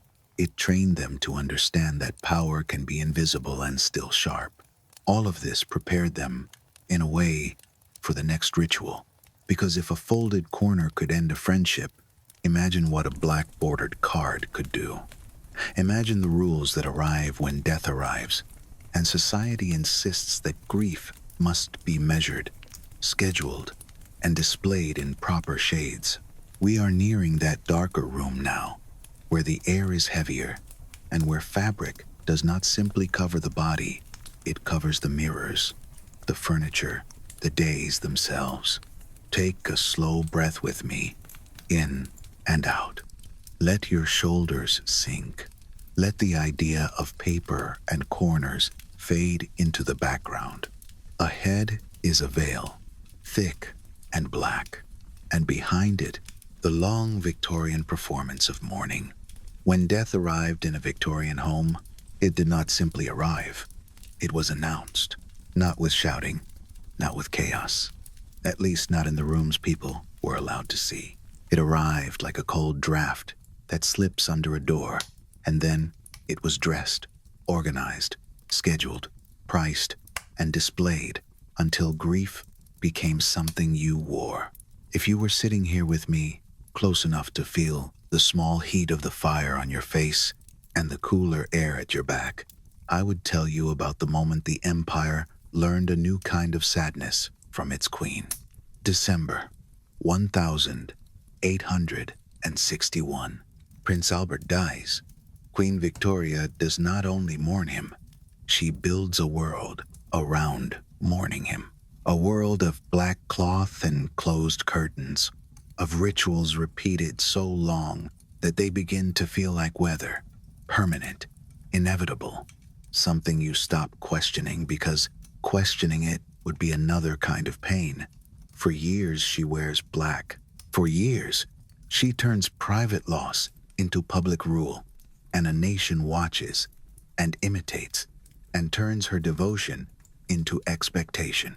Some historians describe Victorian mourning culture as an elaborate social system that existed well before Victoria, then intensified and standardized under her example. Others emphasize how the market for mourning goods surged in the era, how industry and fashion fed the ritual until it could sustain itself. Either way, the lived experience for many women was the same. Grief became a prison made of fabric. Meet Catherine. I keep returning to her because she feels real. The way someone feels real when you can picture the weight of her clothing on her shoulders and the dull ache of repetition in her days. Catherine is 32, a widow in Edinburgh or London or any city where stone buildings hold dampness in their bones. Her husband dies in 1863, and the house falls quiet in a way that is both natural and imposed. The first days are genuine shock. There is the smell of extinguished candles, the hush after visitors leave, the way the air seems to wait for footsteps that will not return. Catherine stands at a window and watches a carriage pass, and for a second her body expects his familiar shape to step down, and then her mind remembers. Then society arrives, not as a person, as rules. Deep mourning, they say, 2 years, at least, and often longer. In deep mourning, the fabrics must be matte, no shine, no pretty trim, heavy crepe that drinks light, dresses that cover skin, sleeves that restrict, veils that turn the world into a dim blur. Even the house must mourn. Mirrors covered, furniture draped, bright colors banished as if joy itself might offend the dead. If you have never worn grief as a uniform, it is hard to imagine how exhausting it can be. Honestly, I think it is one of the strangest cruelties, not the sadness, must be visible to strangers. Catherine does what she is told. She dresses in black so heavy it changes the way she moves. She learns the quiet technique of walking without letting the hem catch, of lifting fabric just enough to climb a stair while still hiding her ankles, of sitting without wrinkling the crepe. Her children, small and restless, learn to recognize her by the veil. They can hear her, but her face becomes a dark oval behind layers. She speaks softly because loudness feels disrespectful now, even when the children need laughter. Outside, life continues. Bread is baked, horses pull carts, markets open. Spring comes and the world insists on green. Catherine watches it through a veil and feels as though she is living behind glass. The mourning timeline is not simple. After deep mourning comes half mourning. The colors may lighten to gray, to lavender, to muted tones that suggest you are returning to life, but not too eagerly. Even the shade matters. A wrong fabric can invite whispers. It is not only widows, either. There are prescribed periods for all kinds of loss. A parent, a child, a sibling, a cousin. The rules form a hierarchy of sorrow, as if love itself can be measured and ranked. A mother who loses a child may be expected to wear black for years, even for life. Imagine that. Imagine being told that healing is improper, that the visible sign of grief must not fade. The social policing is relentless. A neighbor sees you in the park. You smile at your surviving son because he says something sweet, because he trips and then laughs at himself, because he is alive and you cannot help the way love rises in you. Someone decides that smile is a crime. A comment spreads. She is not sorrowful enough. She has moved on. She is too cheerful. And suddenly, you are punished, not for your loss, but for your humanity. In some households, the fear of that punishment becomes a second grief, layered on top of the first. You mourn the dead, and you mourn the freedom you used to have to feel without being watched. One morning, Catherine goes to order her mourning clothes.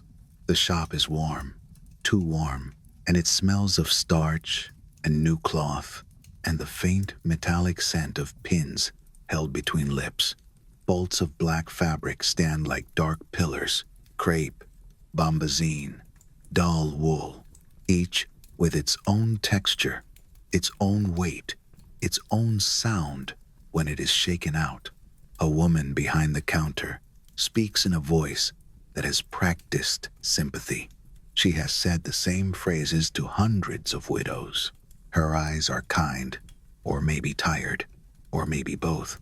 Catherine runs her gloved fingers along the edge of a bolt. The fabric is rougher than she expected. It scratches lightly through the glove, as if even cloth must remind her that comfort is not the point. Measurements are taken, tape pulled around her waist, around her shoulders. The numbers are written down as calmly as if this were any purchase at all. She watches another woman in the shop, older, buying half mourning gray. The older woman chooses carefully, lingering over a shade that is almost lilac, then pulling back, afraid it might be read as eagerness. That is what the rules do. They make even color feel like confession. And Catherine realizes, with a strange little twist in her stomach, that grief has become something the market can calculate. Outside the shop, the street is wet. A cart splashes past. Catherine lifts her skirt just enough to avoid mud, then lets it fall again, heavy, obedient. She walks slowly, not only because the hem drags, but because the world has begun to look at her differently. People step aside. People lower their voices. People treat her like a symbol. In a way, she is buried early, not in earth, but in attention. Of course, an industry grows around this. Mourning crepe, mourning veils, mourning stationery with black borders, mourning jewelry, shops that sell sorrow in carefully priced pieces. And the jewelry can be the most unsettling part. Locks of hair, braided into bracelets, woven into brooches, set behind glass like tiny relics, seed pearls around a curl, a ring that holds a strand, as if it were a secret that cannot decay. Some women found comfort in it, a tangible link to someone gone. Some found it unbearable, but it was fashionable, which meant it was expected, which meant it became another performance. Catherine receives a brooch made from her husband's hair. The box is small. Inside, the hair is arranged in a pattern that looks like a flower, a dark petal shape against pale backing. She pins it at her throat. It rests there all day. She feels it each time she swallows. It is like wearing a sentence you cannot stop reading. Then there are the photographs, post-mortem portraits, bodies posed as if sleeping, propped as if sitting, arranged among living relatives who try to keep their faces calm. Some scholars argue many of these images were less common than modern imagination suggests, or varied greatly by place and class. Still, enough exist to make the practice hard to dismiss. The idea is chilling, yet it is also a kind of longing. If you cannot keep someone alive, you keep their likeness. You make death decorative. You trap the moment before decay becomes undeniable. Catherine is invited to have a photograph made of her husband. She hesitates. To her, it feels wrong, and yet everyone around her speaks of it as proper, as a keepsake, as a duty. She goes to the studio. The air smells of chemicals and dust. The light is bright in a way that feels rude. The photographer speaks gently, the way people speak in churches. Someone adjusts the curtains. Someone places flowers in a vase. And then Catherine sees him. Her husband is arranged as if he is resting. The skin looks waxy under the studio light. The mouth is closed. The suit is carefully brushed. There is a calmness that almost persuades the eye for a moment, and then the eye catches a detail, a stillness too complete, and the body remembers the truth. Catherine stands very still. Her gloves are tight. She cannot feel her fingertips properly. She wants to touch his hand. She does not. She is not sure which rule forbids it, but she senses a rule anyway. The photograph is taken.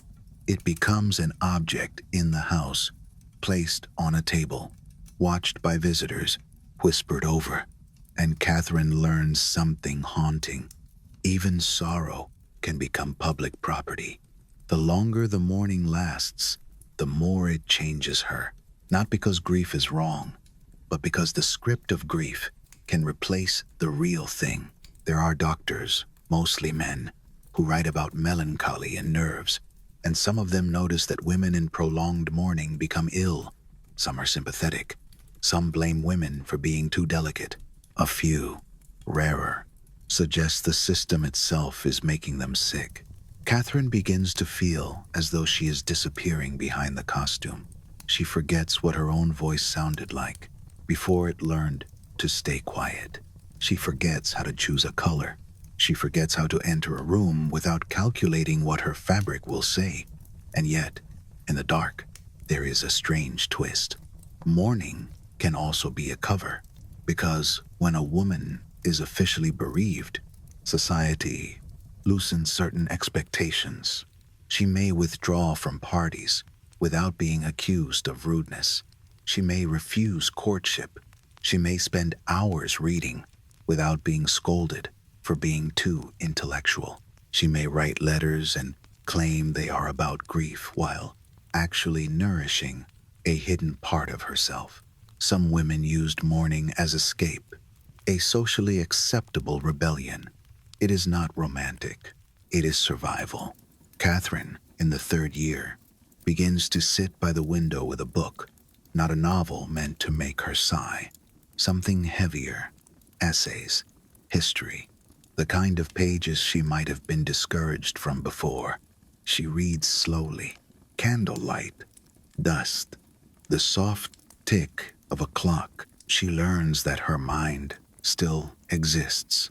She learns that beneath the veil she is still a person, and sometimes, late at night, when the children are asleep and the house is quiet enough that she can hear the building settle, she lets herself imagine a future where grief is not a uniform, where she can remember her husband without proving her devotion to strangers.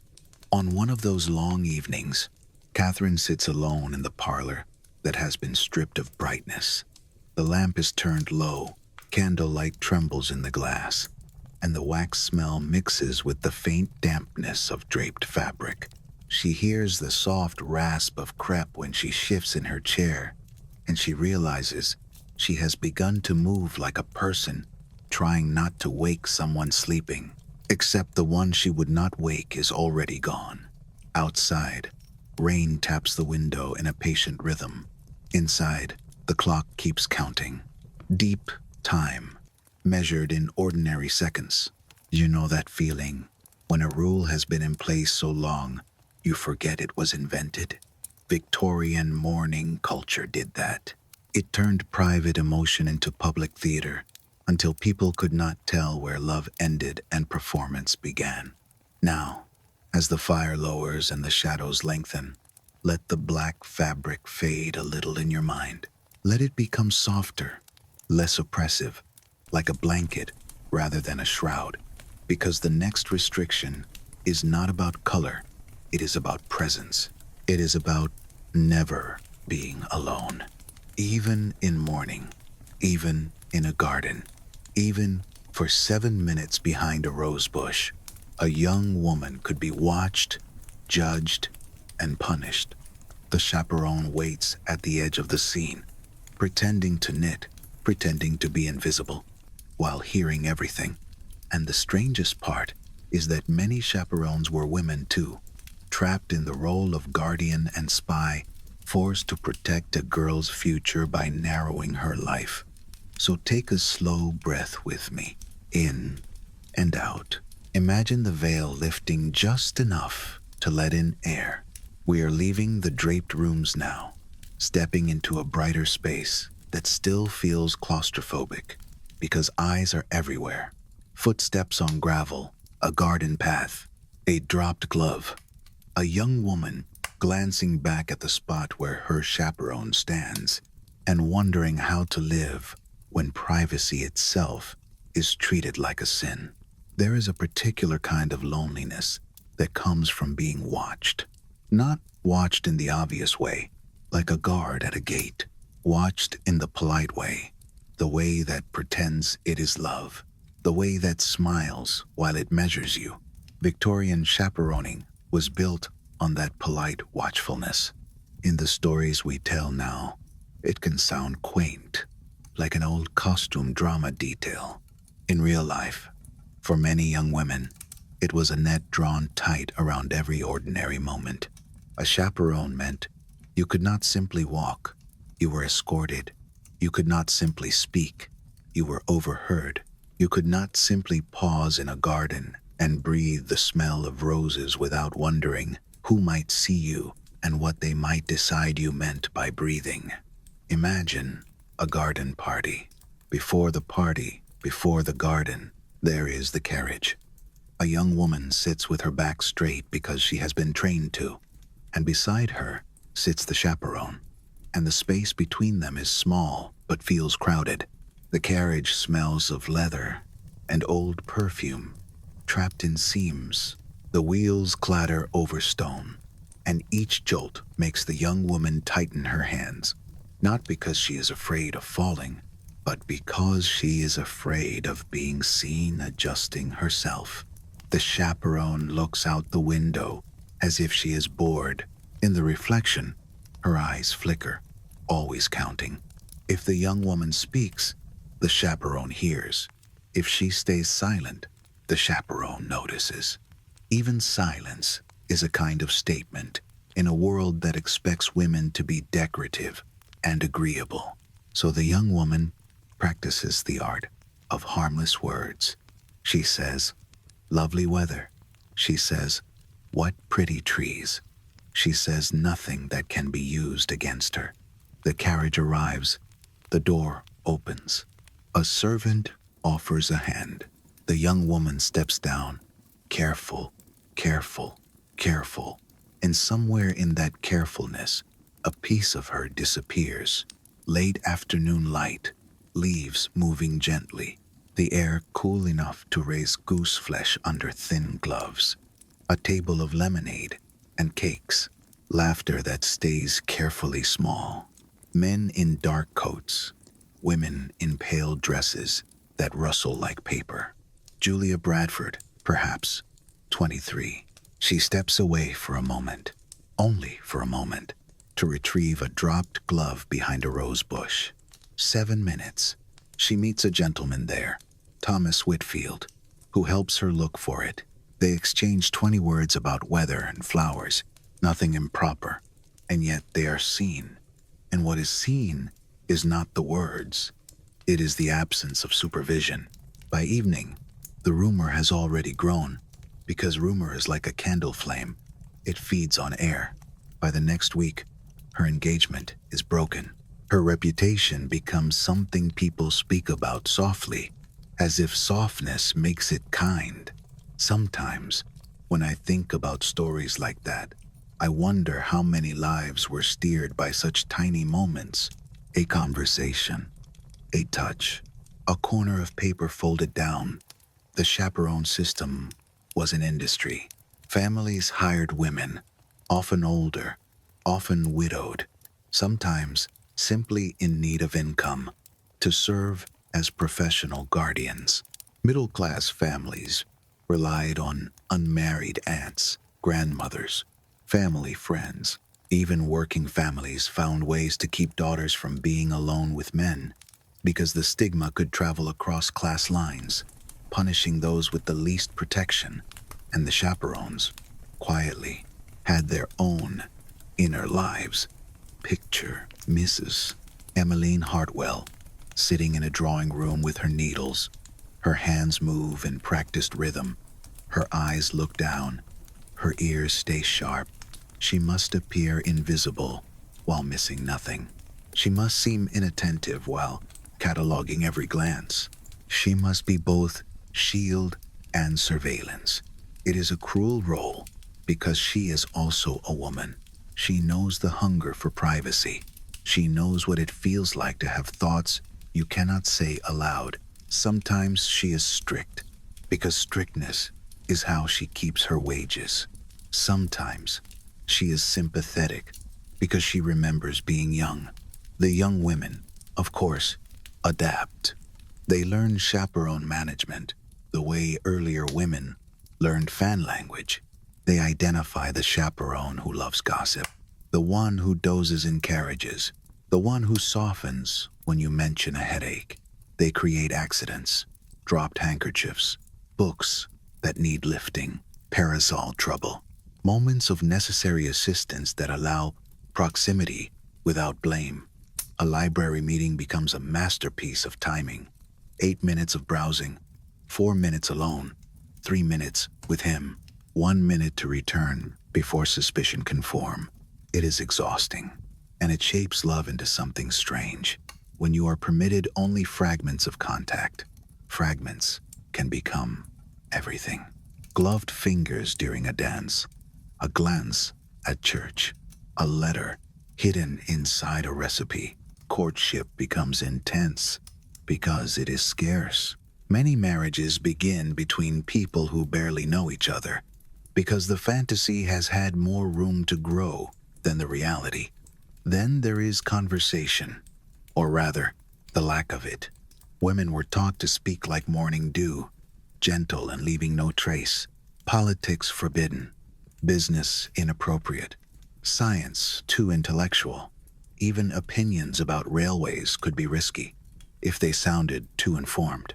One young woman, Elizabeth Thornton, makes a harmless comment about transport and economics at a dinner party, and the room freezes, not because she is wrong, but because she has revealed the dangerous fact that she can think.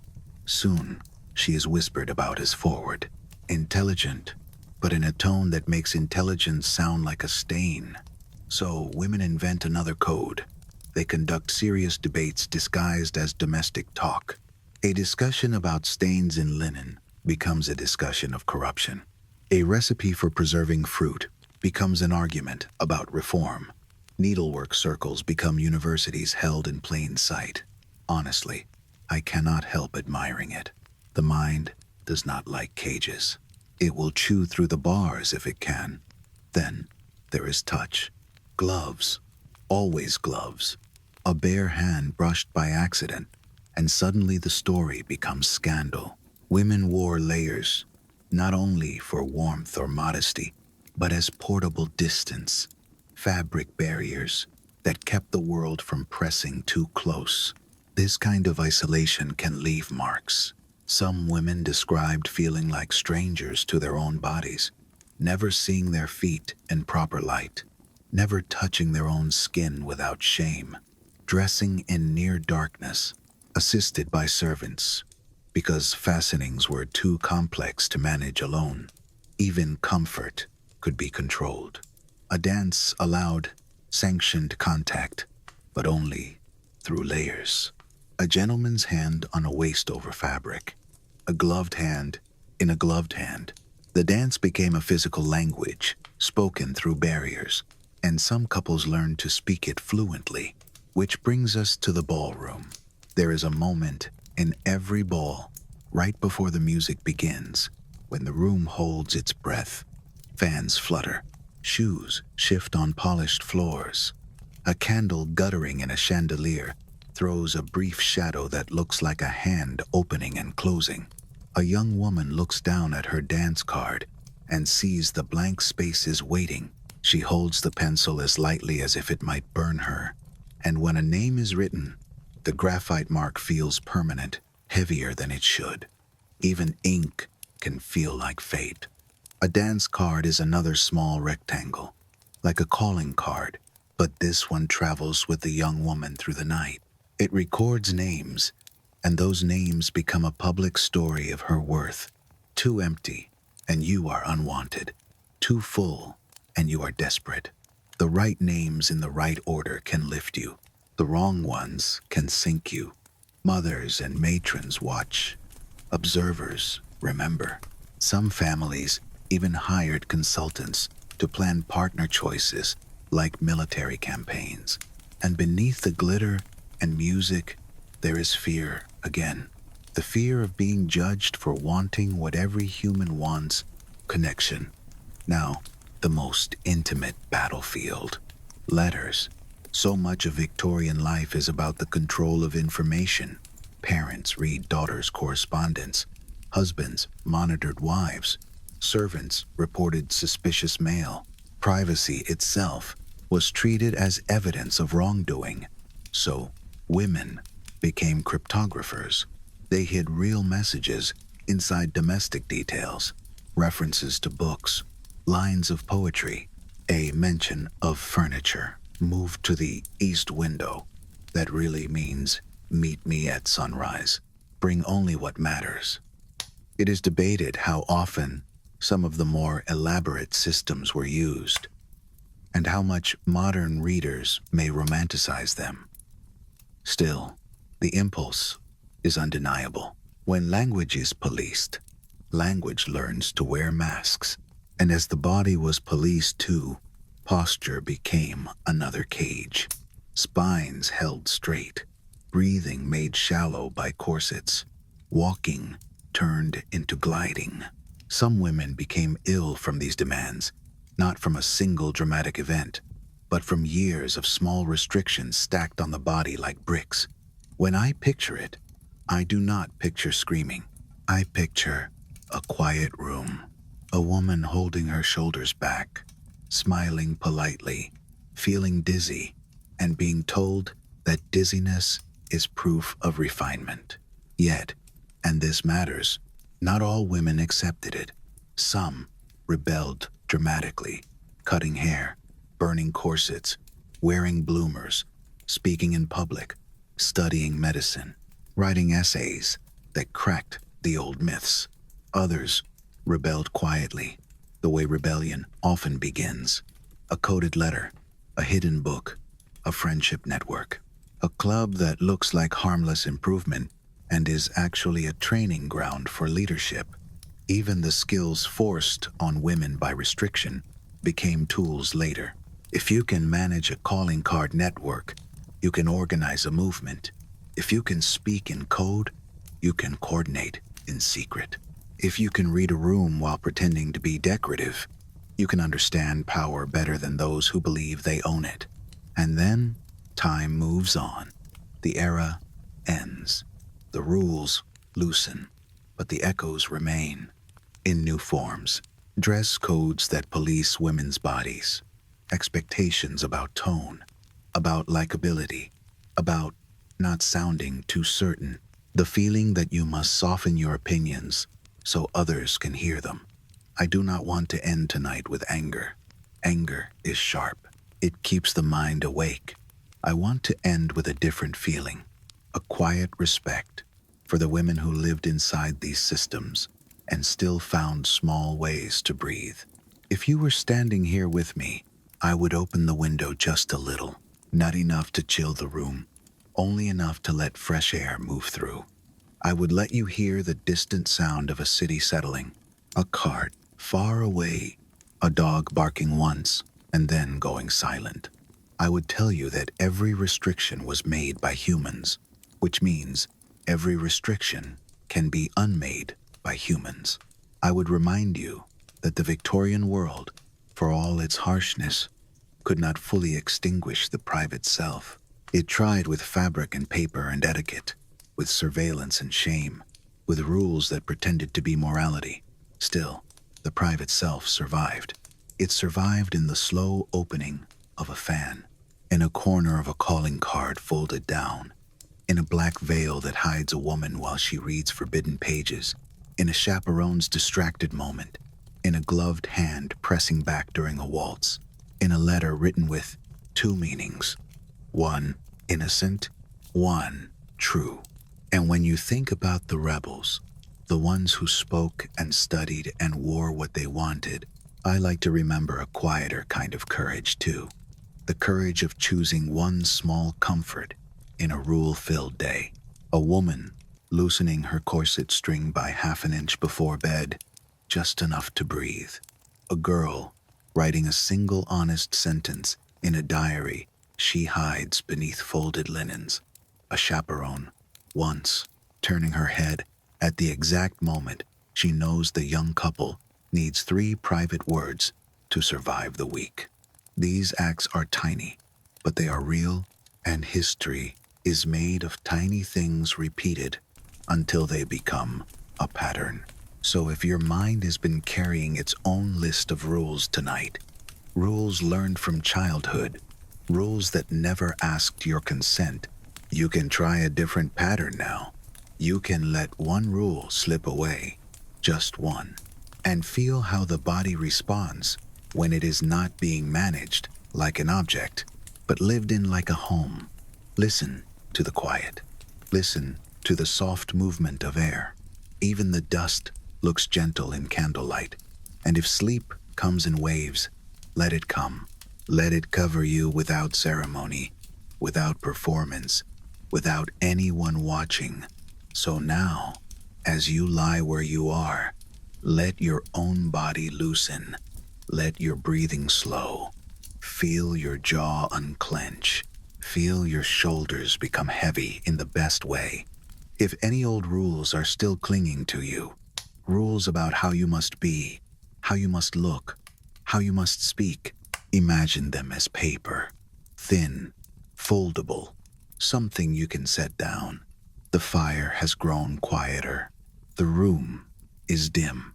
Candlelight makes soft borders around everything. And in that gentle dimness, you do not have to perform. You only have to rest. Good night.